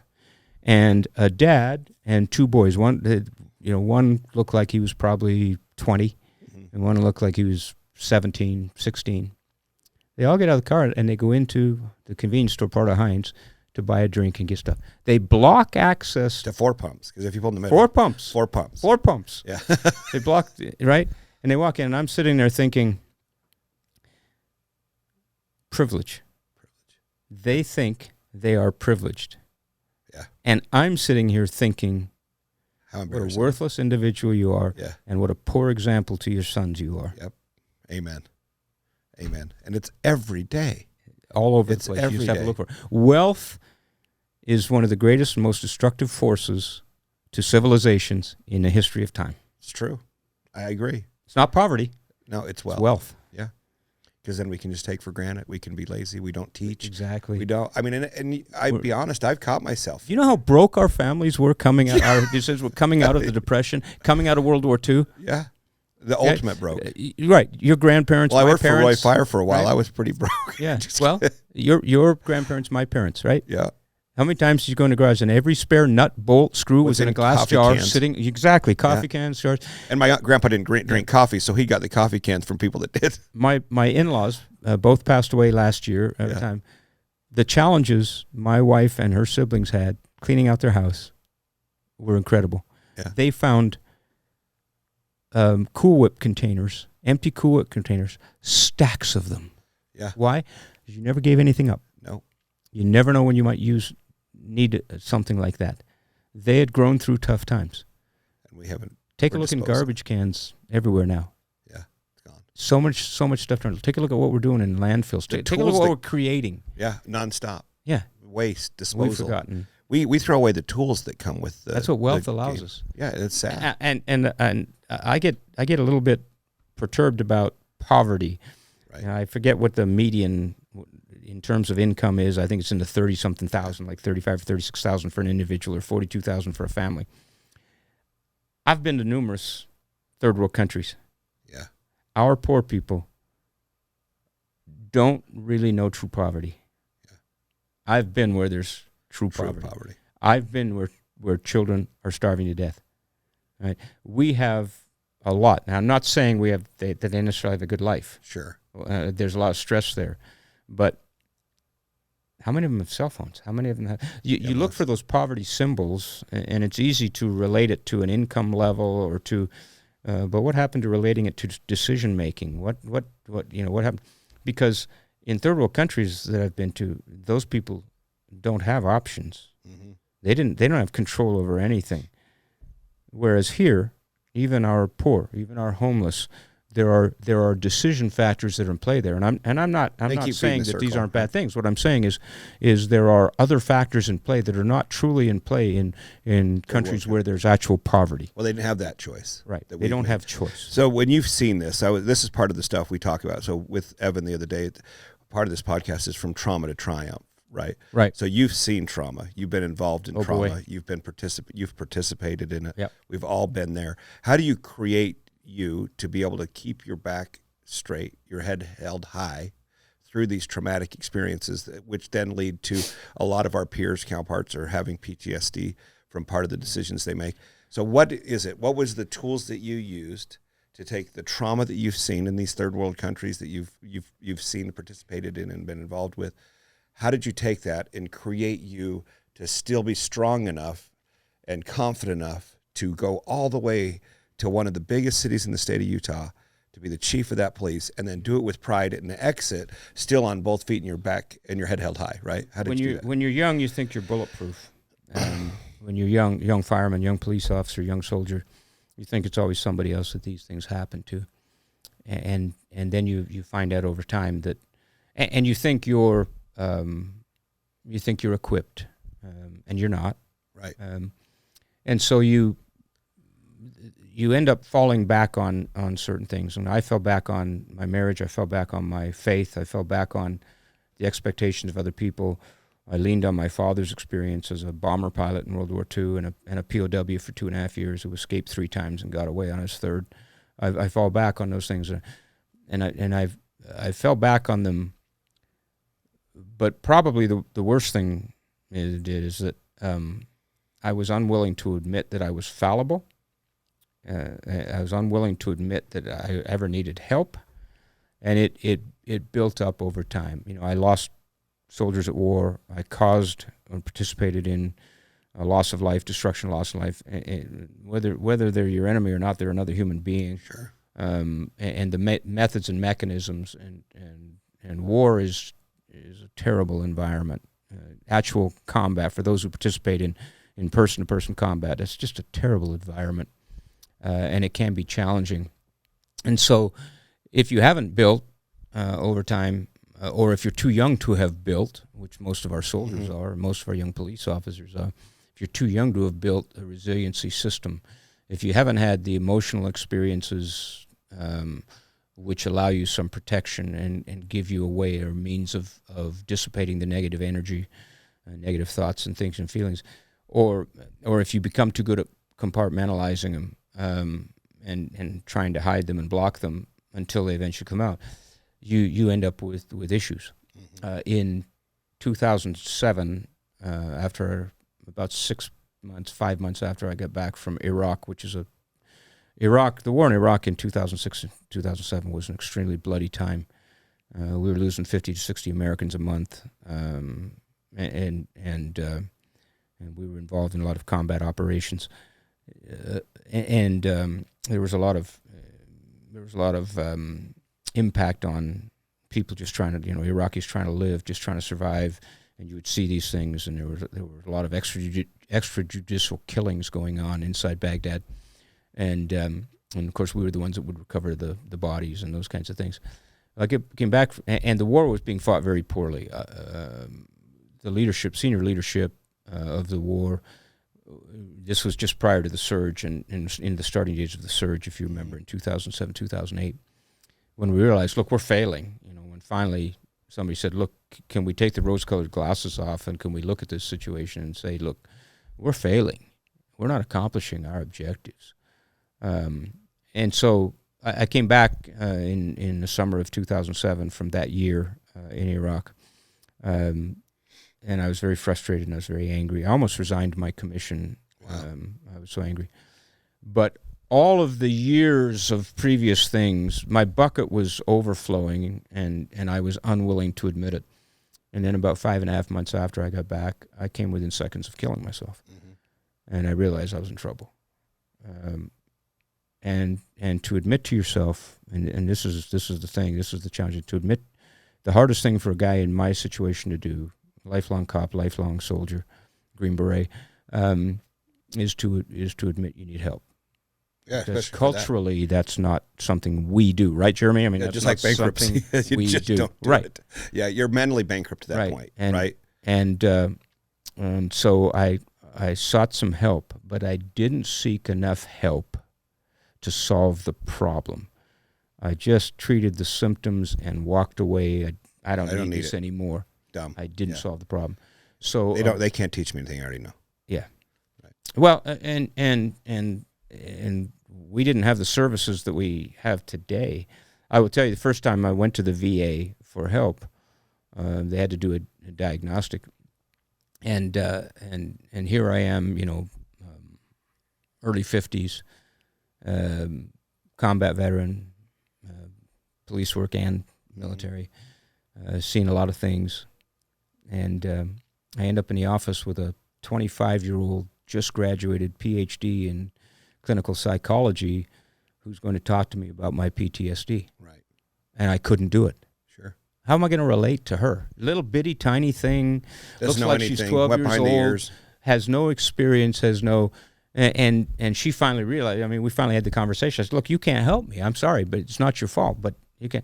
She said, come with me. She took me down the hall to this guy who looked like he was in his 60s, and he had military memorabilia on the wall. He had served, wow, now I could finally talk to somebody and I could relate. But today, now, we have all kinds of services. We've recognized those things and we've put those things into play. Recognize that when you feel you need help, you need help. And this is what I try to convey to soldiers. And maybe even sooner. Sooner. If you even question it. And so we've since created here in Utah, and I was a part of this with the legislature as chief, and I continue, by the way, that I'm continuing. The city's kept me on part-time to work legislative issues on their behalf for law enforcement and for other city issues. But I've worked very, very in-depth with the last 4 legislative sessions as chief of police. And we got a couple of mental health, first responder mental health bills through. Good. We're working on another one to fund this because the big problem we found with our officers, particularly after Officer Lyday was killed on May 28th of last year, one of the things inadvertently to do that we'd done, insurance pays for counseling, right? And so we were getting our people, we were doing the reviews. We entered into a contract with a great mental health assessment provider, Previdence, which is right out of South Ogden. Wow. They had been with the U.S. military for 10 years, developing their suicide identification process, and so they had a lot of great data, and they were perfect and are perfect for law enforcement. And so we found, hey, we've got a lot of people at risk. We hired them to do an assessment of the whole police department, and we found an incredible amount of people at high risk for alcohol dependency, alcohol and drug dependency, for suicide, for so okay, now we need to get them into treatment, and so a number of them got in treatment. But what happened is a lot of them are young police families, and their deductibles are high because of health insurance. How do they do it? Yeah, so how do you do it? How do you choose to pay off these deductibles and or to deal with the upfront costs and so on and so forth? And what we did at Ogden City is, and like I said, we have great support from administration. We were able to tip into our budget, and we began paying those deductibles. Yeah, as they should. We began paying for them because we need them to get the help. I think people forget their pay. Like, they can't. These guys don't have the money. Yeah. Like, I think you talked to me about the gym. It's like, why would they come here? And I kind of wanted to dip into that after. But when you were talking about the Ogden riots, how they didn't even occur, you did a great job handling that. But you said, just go to Parsons. They pay $25 an hour. Yeah. Why would you come get hated? Right. So, and then we're dipping it. The people that need the money the most, that are hurting the most, that are giving the most, and people may disagree, but I don't know. They can't see what they don't see, and they don't know what they don't know. Right. Just the same as a lot of people. Well, the people, the people who make the laws and make the rules, in order to get elected, you're not from the lower classes. Yeah, you can't. You're from the upper economic demographics, and you don't live 28th and Grant. Right. You live Upper East Bench. You live up in the avenues. And so their ability to relate, because they never see, and all they hear are tailored stories. Their ability to actually know what goes on inside the streets. It's an interesting dichotomy because the message doesn't get out. But you look at Detroit and the problems they're having. You go into the black neighborhoods in particular. No, you don't. Right? Don't go in. Well, if you were to go in there, which some people did, and ask, what do you think about defunding the police? They said, we don't want the police defunded. We want more of them here.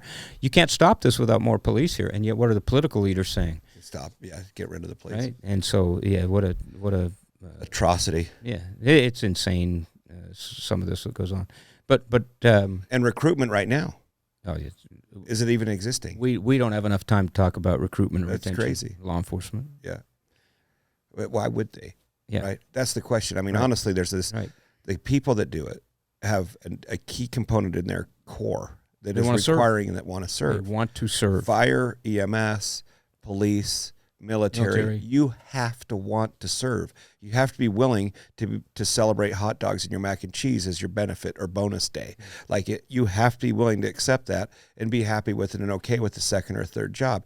You just have to be, right? And then we get taken for granted by all the leaders saying, "Hey, look, Dan Lindquist, when he did this Tier 2 phase push, they pick on the lowest economic piece of this public service group that we can't battle." And I don't know why they decide to choose those type of budgets to make the savings from.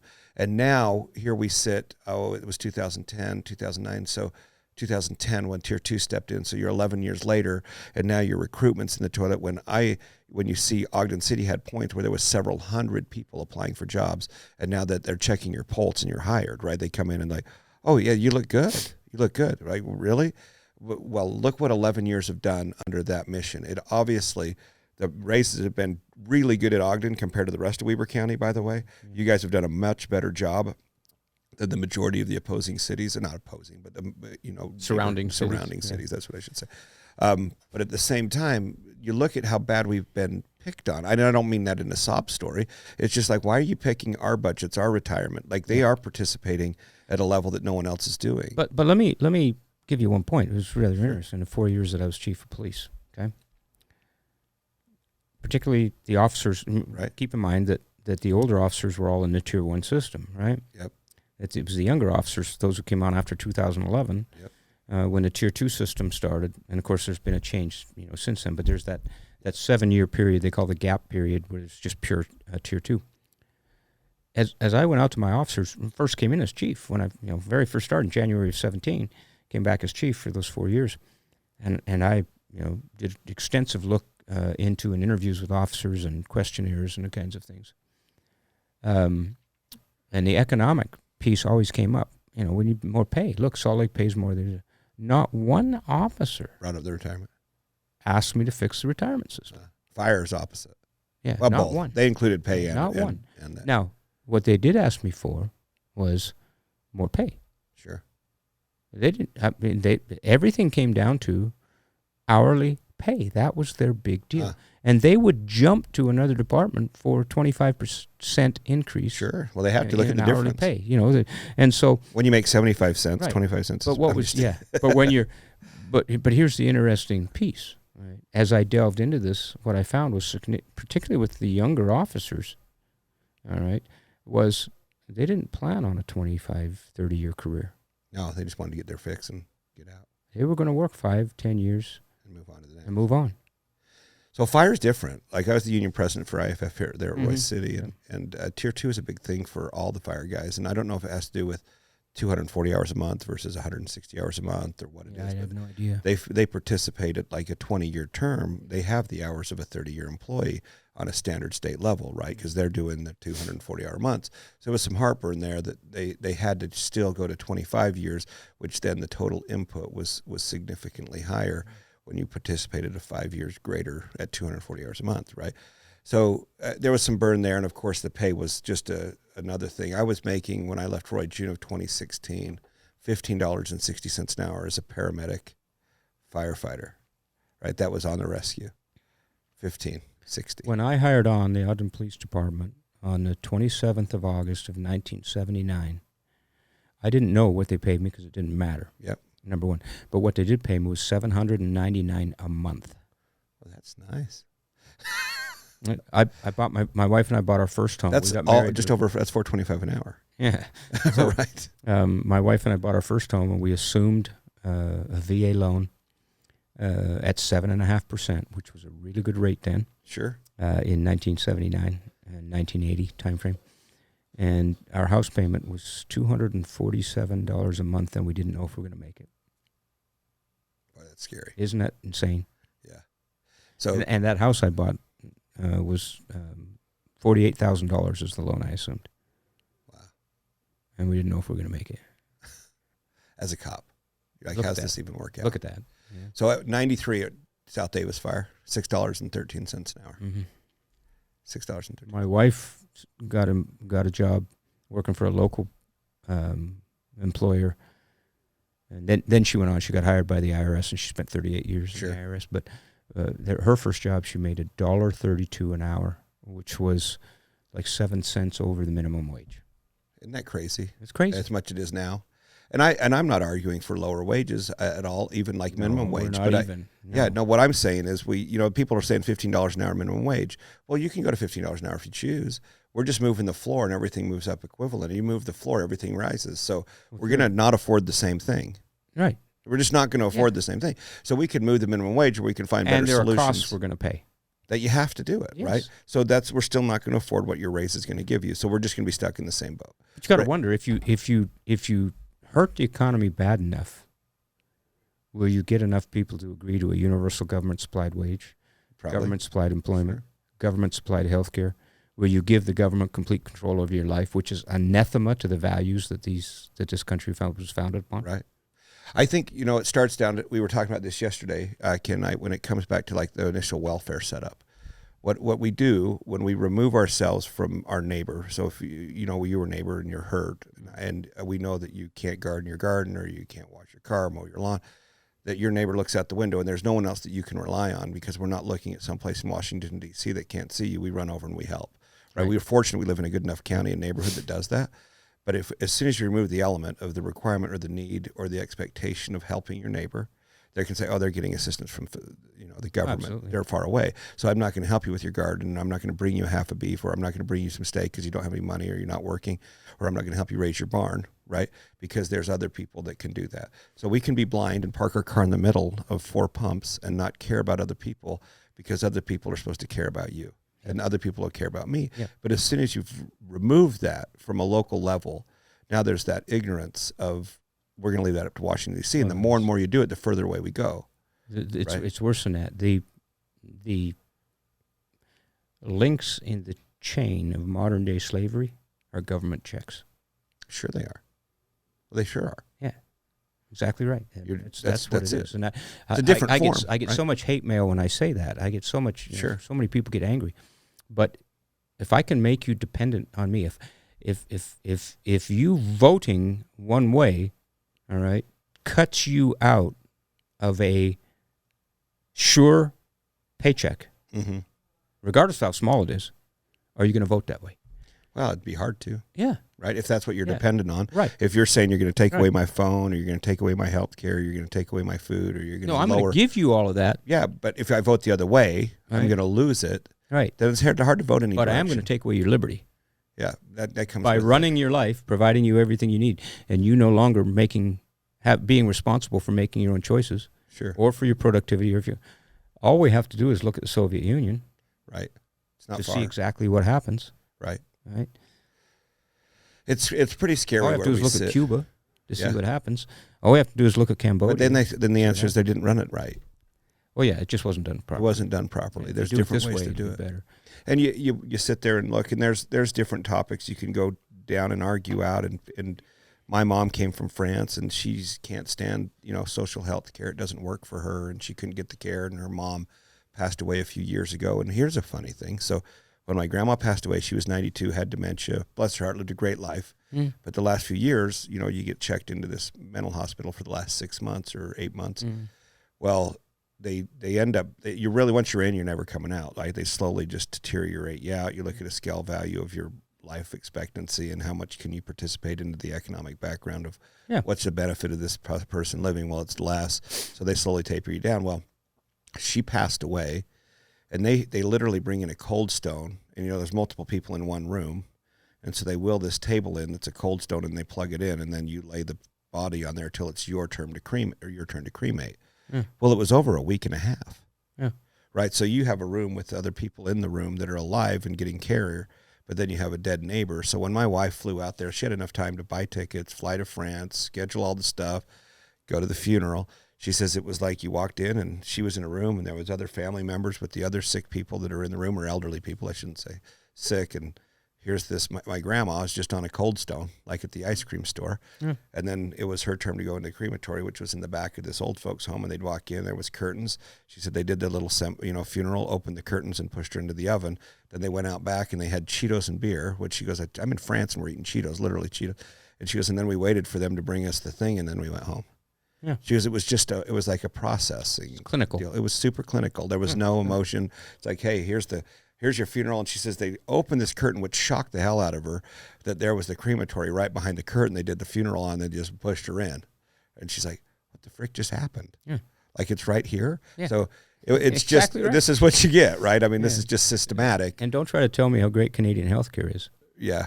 Well, you know. I lived it, and Yeah. my family members live it, and my stepmother, Lives it. 86 years old, is living it today. Which is hard. Very hard. Yeah. Very hard.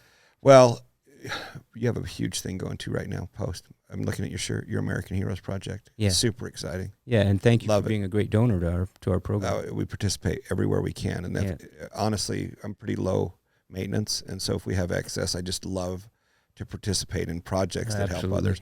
Well, so and the American Heroes Project started a number of years. Well, the American Heroes Project is part of Hand in Hand Outdoors LLC, and Hand in Hand Outdoors was started a number of years ago, about 9 years ago, by a group of people who wanted to give back, and they were military veterans themselves, Vietnam veterans, a couple of them, and then a couple of them were just wealthy people, well, reasonably wealthy businessmen, not greatly wealthy, but reasonably wealthy businessmen. Said, look, we can make a difference for people who suffer from the effects, veterans who suffer from the effects, disabled veterans, and including people with PTSD, and we can help. And one of the original founding members was a captain who had a boat concession on Lake Powell, and they began taking veterans out fishing, and they found it to be a great vehicle, a great thing for people. People would come in a depressed mood. People would become dealing with all these things, and after a day of fishing, there were smiles on their faces, and there were happy results. So they formed this company, and then probably 4 years into it, they thought about. They said, "Look, we need to do this differently. So we need to have an out camp. We're going to call it a place to heal, and we need to have an out camp." And so up at Flaming Gorge, one of the original board members, Jerry Taylor, he's Lucerne Valley Marina. Yeah, Yep. Lucerne Marina. Know him? Yeah. Yeah, great guy, Vietnam vet. Big guy.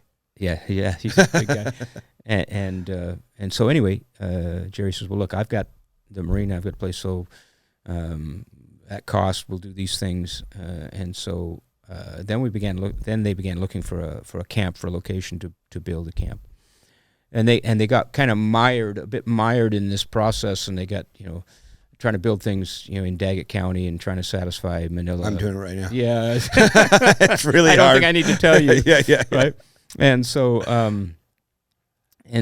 one day, a good friend who was on this board, a veteran who's also a successful businessman, he called me, said, "Randy," he said, "would you come to a board meeting of our organization?" And he said, would you come?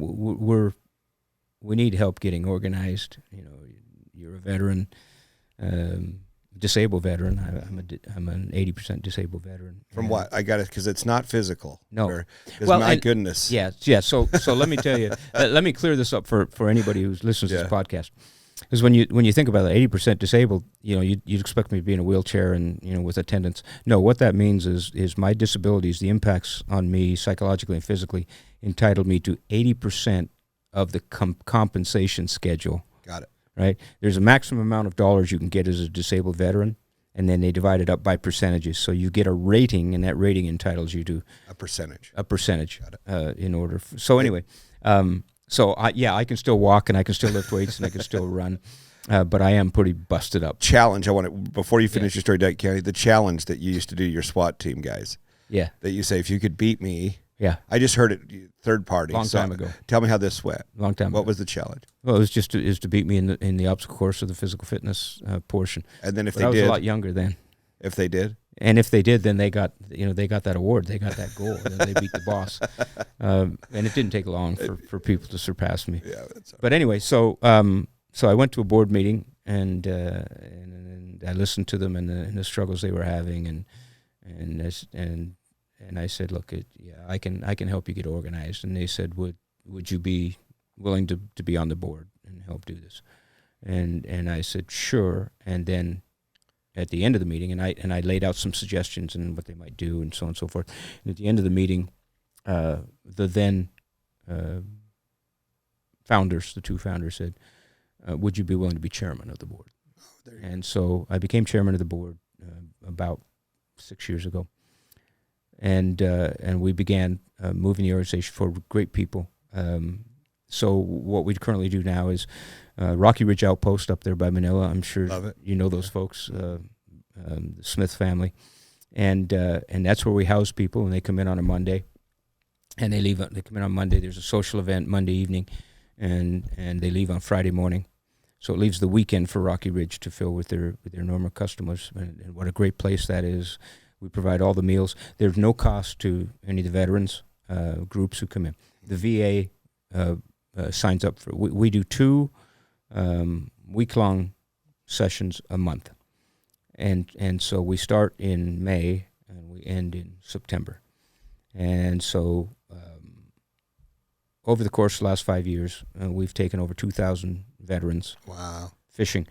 That's Flaming Gorge is one of the part of the operation. Then we run day trips three times a week on Strawberry Reservoir, and so the VA and the veterans' homes and stuff can bring people up for a day, and they get on our boat early, and we go out and we catch fish, and we catch a tremendous amount of fish. Our boat captains and people they just know the lakes. Well versed, catch incredible fish, and we provide lunch and snacks and a great time. So I have a boat, a pontoon boat.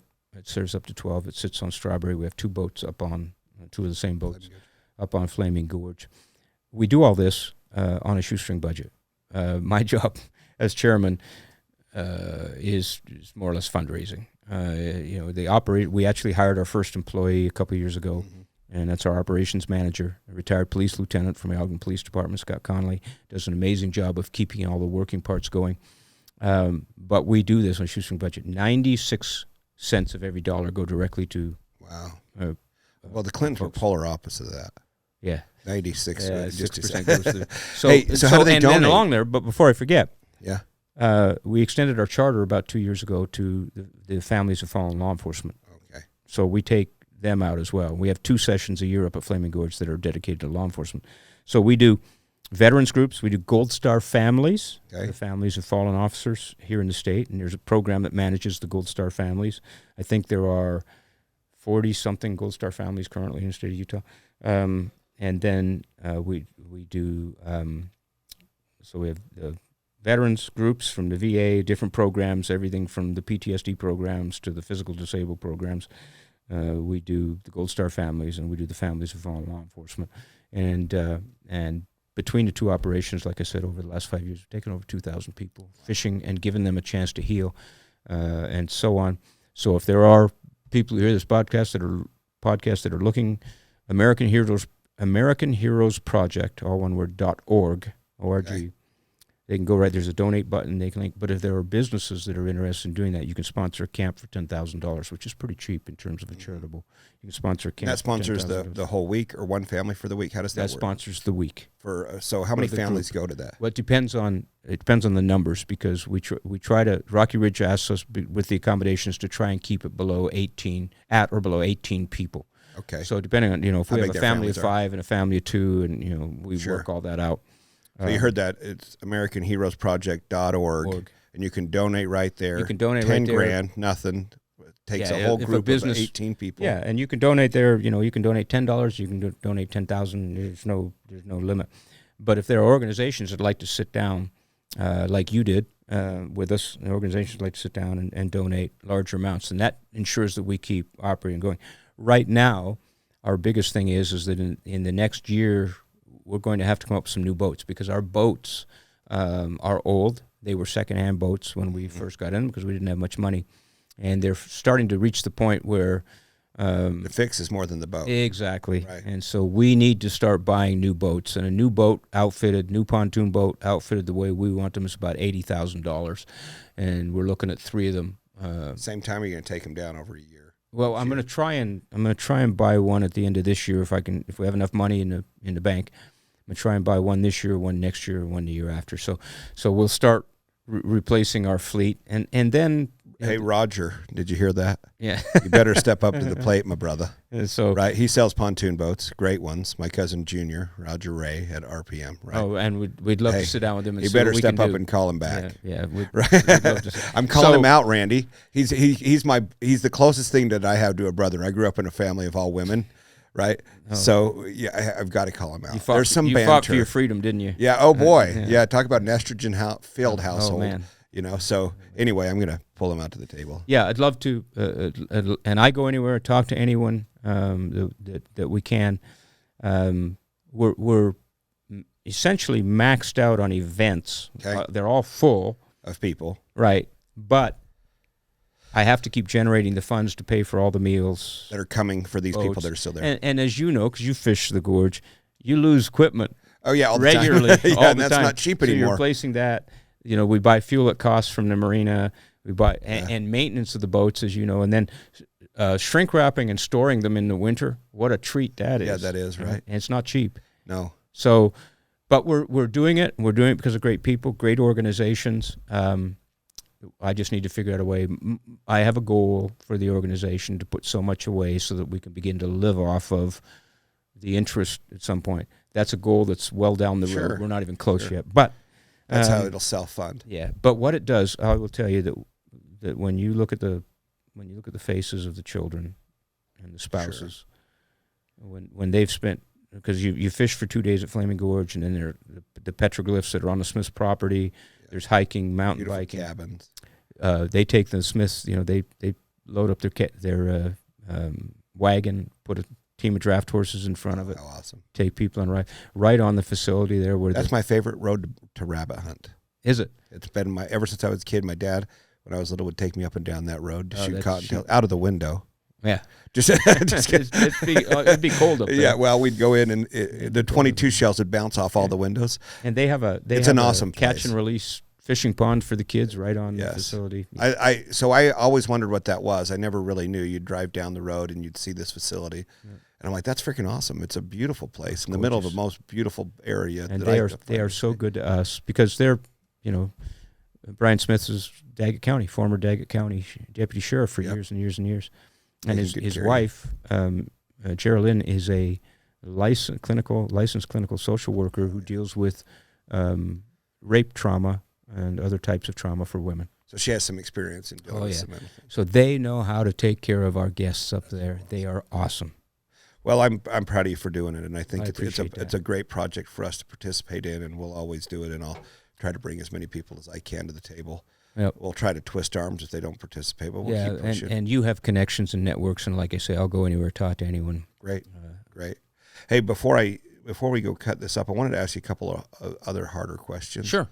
I was just going to ask you right now, during this political environment that we have, and then the societal environment that we have, and the opinions on cops, obviously is ridiculous. First off, in my opinion, it's out of line completely, and I think it's a teeny minority of people. Absolutely. But then they focus on the one bad seed on a bag of a million, right? So when somebody asks you, like, "Oh, all cops are the same. They're this way." Obviously, it's going to raise this point of rage. For me, it does, because I get defensive of my friends and family that are in the career. And I'm like, how do you argue that? What do you say? What is your opinion? Obviously, there is a handful of them that just take authority, like you said, to ultimate authority, and then it goes to their head and they take advantage of it. Kind of like doctors and lawyers. Every other and career, every other CEOs, Yeah, exactly. right? It all passes. Politicians. Yeah, that's probably the top and the most, Absolutely. Media. right. All of it. Yeah. Mhm. So how do you answer that? I don't. You don't. I don't. How do you fix A person who says that Doesn't so know. fixated in their own sense of unreality that it's not worth wasting my time. Let me tell you a life rule. Okay. It took me a lot of years to learn this. Okay. Right. It's impossible to offend me. Yeah, me too. Right. Yeah. You can't offend me. Yeah. That's my rule. Good. When you allow someone to offend you, you give them power over you. Why would I do that?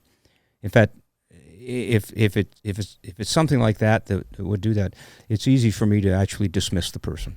Now, if you want to have a debate, an old-fashioned true debate where we use facts, all right, and research, and you present your point in a intimidating way or non-confrontational way, and I present my point, and we let people choose, where they go, then I'm happy to do that. I will bring plenty of facts to the table.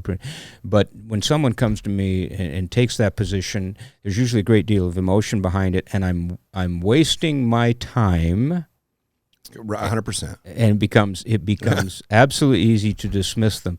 And I might look at them and smile and say, well, I'm sorry you feel that way, and walk off. I have no interest in engaging in what's going to become a highly charged emotional discussion. That's never going to come to a conclusion. Right, and it is lacking fact, logic, or reason. Then why bother? I think that's a good point for all of life, though. The whole thing. So when we go to have confrontational conversations, we all have an end goal, and the end goal for me is to have you believe me and come my direction only. So, what happened to the one where we can at least listen? So let me repeat. Emotion is the enemy of logic and reason. Right? It uses a different part of the brain. It literally. Emotion resides in a different part of the brain. Logic and reason, relies essentially on the outer cortex in the front of the brain. Emotion is deeper in there. And emotion, right? And then, of course, the other thing in society, right, is, I don't think we're as good at critical thinking. I don't think we're as good at strategic thinking as we used to be. And of course, the Army War College did a great job in instilling those.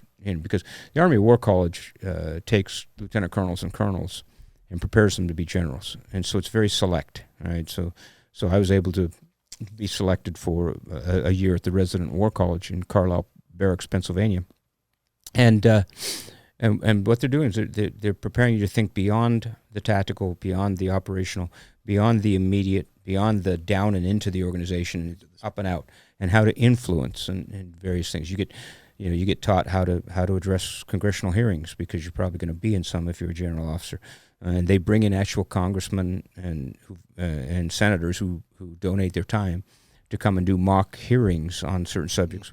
So they prepare you for a lot of things, and they prepare you on far better information in terms of presenting information, better presenter, those kinds of things. They prepare you for a great deal of things. Plus.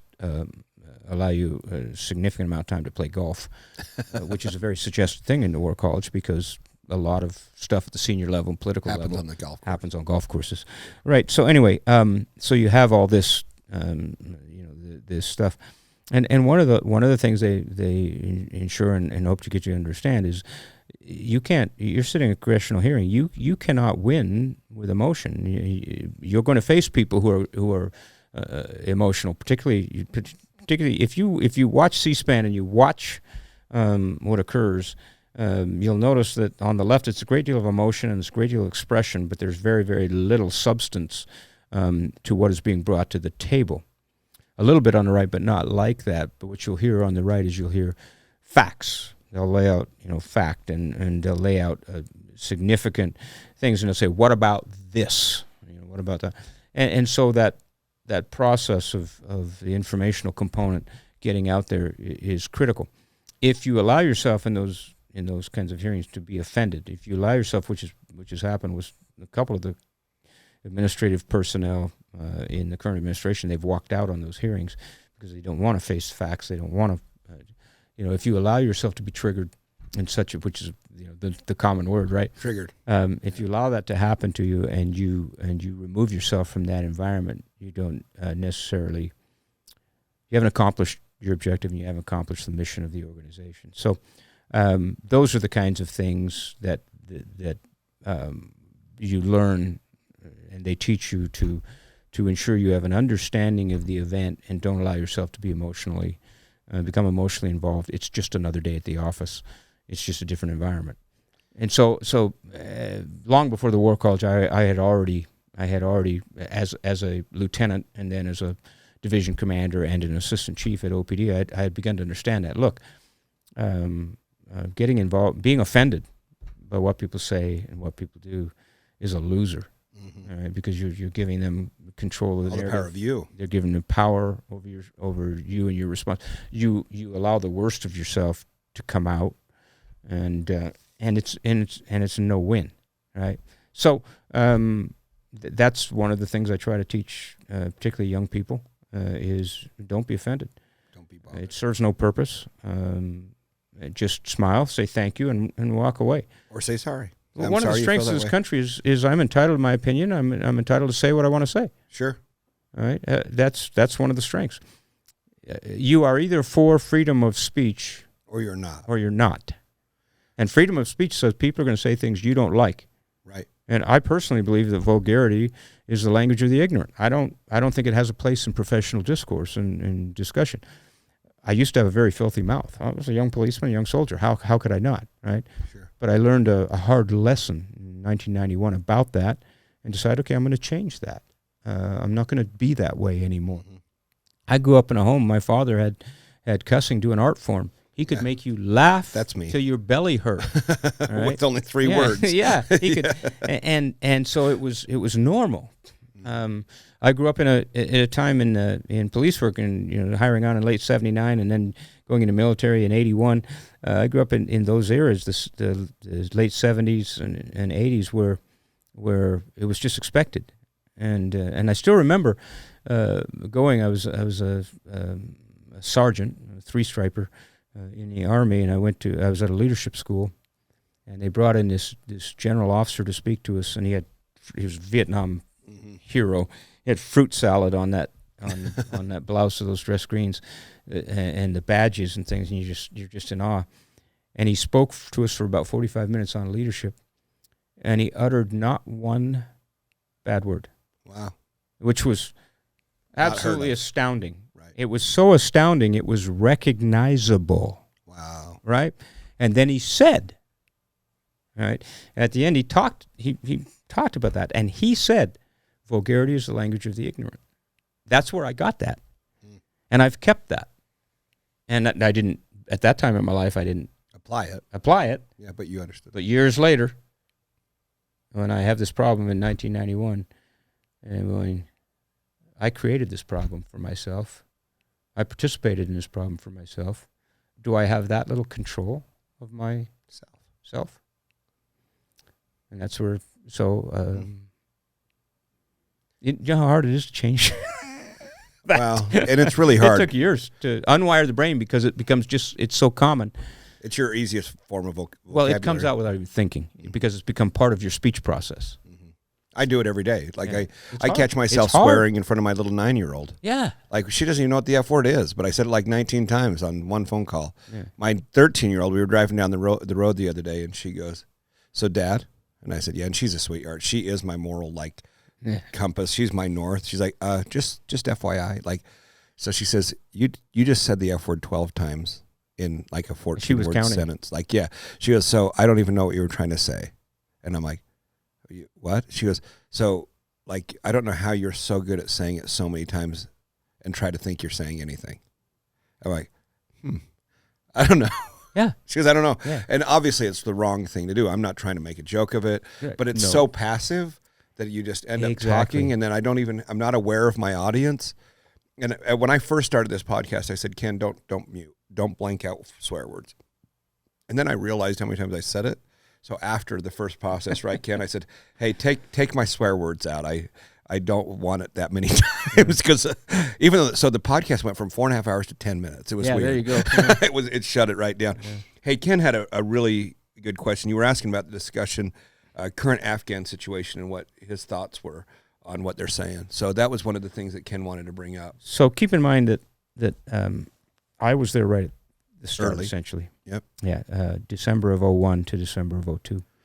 And so we had a specific mission, and it was the war at that time, up until mid-2002, the war was being fought by special forces. And so we live in the villages and the surrounding areas. We interact with the people. We win the hearts and minds. We do the things we do. And then in mid-2002, there was a shift, and Big Army came in and started what we call Big Army. The conventional troops come in, they start occupying grounds, and our concern was, and I expressed this to General McNeil, Lieutenant General McNeil, the 3-star who took over as the task force commander in the summer of 2002, and I expressed that that the U.S. was going to shift from the Army of Liberation to an Army of Occupation. And the Afghans had never been occupied successfully ever in their history. Even Alexander learned that lesson. They were never pacified. They were never peaceful. They'd never been effectively occupied. They taught the Soviets a lesson. In fact, one of the books I read on the way to Afghanistan was called The Bear Went Over the Mountain, and it was written by, I can't think of his name right now, but it was written by a Russian commander, and it had to do with the Soviet war, the bear being the Soviets, and the mountain being the mountain passes into Afghanistan. And so,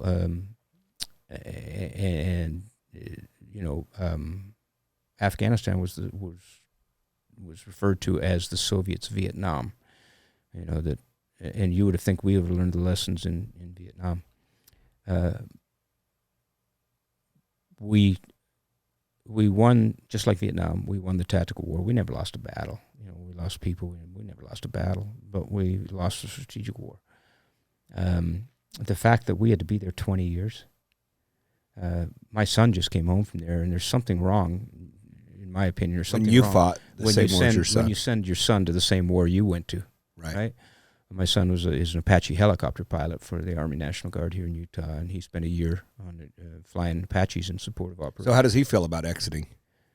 Right now, what do you think it's going to do? Well, he's only been back. He's only been home for a month, and I don't think he's had the ability to truly study it. But he thinks it was a failed mission. The 20 years of the one he was on. Yeah. Well, he watched me go, right, and then he went. So my personal feeling is we way overstayed the mission. Those of us that were Special Operations Force oriented believed that we should have come out in 2002, at the end of 2002 or in the first half of 2003, that we should have said to the Afghans we had put Karzai in place, we had helped him shape a government. We were still the Taliban were still, the majority of them were still over in Pakistan. By the way, they were greatly supported by Pakistan, particularly the ISI, the Pakistani military intelligence organization. And so, but I believed, as a number of us believed, that we should get out. We should say to them, here's, $20 billion to rebuild your country. Keep in mind, we'll be watching with satellites. Keep in mind, we will have a very small, very specialized Special Operations Force presence at a base or two. And if we see anything that looks like terror camps or terrorism, cruise missiles are on the way. And so that's how we thought it should be done. That's how we thought it would happen. The political portion of it struggled. I don't think we were ever able to define what the end state was politically that we wanted to create. I'm not one who buys off big on, we were there for the minerals, the well, we were attempting to establish a presence to get wealth. I'm not one who believes that it was a question of sovereignty.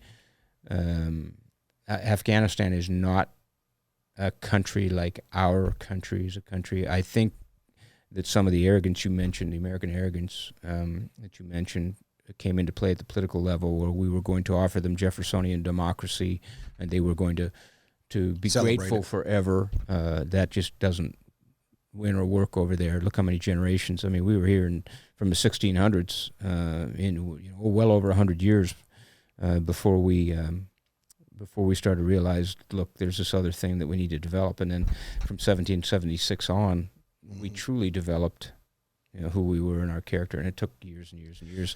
Do you think generations, or just like you have a generation that went over, your son. Mm-hmm. Now there's 20 years later, there's kids that were born with occupation and are getting to be in adulthood now. This is one of the points that Ken brought up. Do you think that'll have any type of impact on the forward think of Afghanistan? I don't know. With their youth only knowing that and seeing some of the benefits. Well, what my fear is, one of those fears is, a number of Afghans, from the political level all the way down to the troop level, invested 20 years with us. They were our interpreters. They were they were soldiers. They were special. We built their special forces program. We built their from the Afghan militia. We turned it into the Afghan National Army, and they fought the Taliban, and they fought remnants of Al Qaeda on our behalf. I'm afraid they're going to pay a price. I know they are. Well, they're already moving in, right? Aren't they saying? Oh, the Taliban has taken over like 7 districts in the last 6 months. Yeah. and they, I just think, I think we missed the point, and I think we overstayed our welcome, and we tried to control the destiny of the Afghans, and failed at it. And now that's going to have to sort itself out, and I think it's going to be painful for the Afghans. I think, and keep in mind that Afghanistan as a country came about. My maternal grandfather immigrated to the United States in 1911 from Afghanistan. My maternal grandfather, my grandfather, Abdul Karim, is Afghan. His wife, my grandmother, my mother's mother, came from San Andres, Chihuahua, Mexico. So, and they met as laborers and married, and she spoke Spanish, he spoke Pashtun, but they communicated well enough to have 14 children. Whoa. Yeah, and so they Americanized the name from Karim to Karam, and there are Karams all up and down California. That's where my mom was raised, was in Stockton, California. So, so there's Afghan blood, in my family. Afghanistan, when my grandfather was there, up until now, he was born in either 1880 or 1882. There were documents that show both. My grandfather, at 14 years old, fought the British. My grandfather, but at the time that he was in Afghanistan, Afghanistan borders were very different than they are today. It was, 1919, the treaty after World War I, when the borders of the whole Middle East were reshaped. The victors, to the victor goes the spoils, and so the Allied powers that won World War I got to direct the borders. Well, the Pashtun people. My grandfather was Pathan, which is part of the Pashtun tribal family. The Swat River Valley, where he lived in the village of Makboon, was in Afghanistan. Now it's in Pakistan. After 1919, it's slightly inside Pakistan when the border was redrawn. Well, the Pashtun people don't recognize the border between Pakistan and Afghanistan. Sure. The northwest frontier, the tribal areas, the northwest tribal area. They don't recognize the government in Afghanistan. They don't recognize the government in Pakistan. They run their own little space. It's all warlords. It's all tribal. It's all right. So, how did we think we were going to reshape that whole dynamic and create a republic like ours? Based on Jeffersonian democracy. How did we ever think that? How did we ever? And ignorance, right? Not enough forward thinking, and no study strategy. I think there was a great deal of wishful thinking. I think there was a great deal of, if we do this right, we can shape and influence them in such a way that they'll want to do these things. No. Not happening. No, not happening. We do that in a lot of different parts of life, huh? We do. We just want to change everyone. We do. Well, Chief, I so much appreciate you. Is there anything else you wanted to kind of cover today? This is far more than I thought we would cover. cover. We did a lot. We covered a lot. I had a lot of lists here I wanted to talk about. I was pretty excited to have you here, and a lot of it. In the future we can come back. Oh, we will be. I'm hoping to hear more about the American Heroes Project. I want to kind of see the long, big picture of it, and I'm hoping to be able to watch what that thing. Yeah, how that progresses. Love to. I love talking about the American Heroes Project. I think you ought to have Jerry Taylor on here sometime. I'd love to have him. Yeah, it'd be great to see him. Especially in the winter when we shut down operations and we shrink wrap and store the boats. Do you Jerry put him up comes there? down. Well, yeah, Jerry lives in Bridger. Okay. But he comes down to the VA in Salt Lake for a lot of his stuff. Oh, okay. So if you catch him in one of those trips, you could easily get him over here. His do you store your boats there at his place up in Manila? When we're forced to. Do you? When we're unable to find a place here inside where we can store them down here in Weber County or down in Salt Lake or Utah County, the headquarters of Hand in Hand Outdoors is in Spanish Fork. So Hand in Hand Outdoors is the main arm. The parent company of American Heroes Project is a 501c3. Yeah. Well, it's all a 501c3. Oh, it is. Okay. Yeah, it all is. Awesome. Well, I really appreciate you and your time and everything that you've done, and I'll try to keep up with you at the gym. I'm daddy-daughter today. You travel too much. I do. And then this week, I was going to tell you, just one quick thing I wanted to add. So when you said that our wives are the compass of our family, right? They're the ones that hold it together. So my wife's in California with my 13-year-old doing national dance competition. Oh, great. It was awesome. And what's nice about today is technologically you can watch live feed of the dance, which is wonderful, right? There's a lot of problems with technology, but there's some benefits. Last night, this whole week, I've been taking her to bed, and when it's bedtime for me, I'm gone. Like, I'm not the one that goes and tucks everybody into bed, like, fend for yourselves. I'm out. And it's frustrated the crap out of my wife, like for, I don't know how many years, but I have this, like, your 10-minute window and I am on the ground asleep, right? I just need to go. And then obviously before Ambien, and then all of a sudden, as soon as I'd laid down, I'm like, okay, I'm wide awake. Yeah. And then I can't go back to sleep. So that's where I'm like, I'm going to try to sleep without a sleeping aid. Well, every night this week I go to sleep and like Annie's like, Dad, what? She goes, we need to say our prayer. I'm like, well, how long have you been saying these nighttime prayers? And then all these little things that my wife has built habit has Annie. Instilled in your children. Yeah. She's like, hey, whoa, why are you going to bed? Well, you got to get back here and say the prayer. I'm like, what are you doing? And so there's a whole bunch of little key points that my girl's been showing me that my wife does, completely blinded to my ignorance, that I don't even see habitually, that now it is so instilled. Even when she's not here, she's like, what are you, Dad? Hello? Yep. Bedtime. Yep. Prayers. Yep. So anyway, I just wanted to throw that out there for my wife, that, hey, even though you're gone, I'm getting these little tug ropes from my little girl saying, hey, you can't do that, right? Okay, so anyway, I really appreciate you. Yep. And I appreciate hopefully, the opportunity to be here and to visit, and we'll do it again. That was great. Yeah, well, you absolutely will. Thank you very much. Thank you.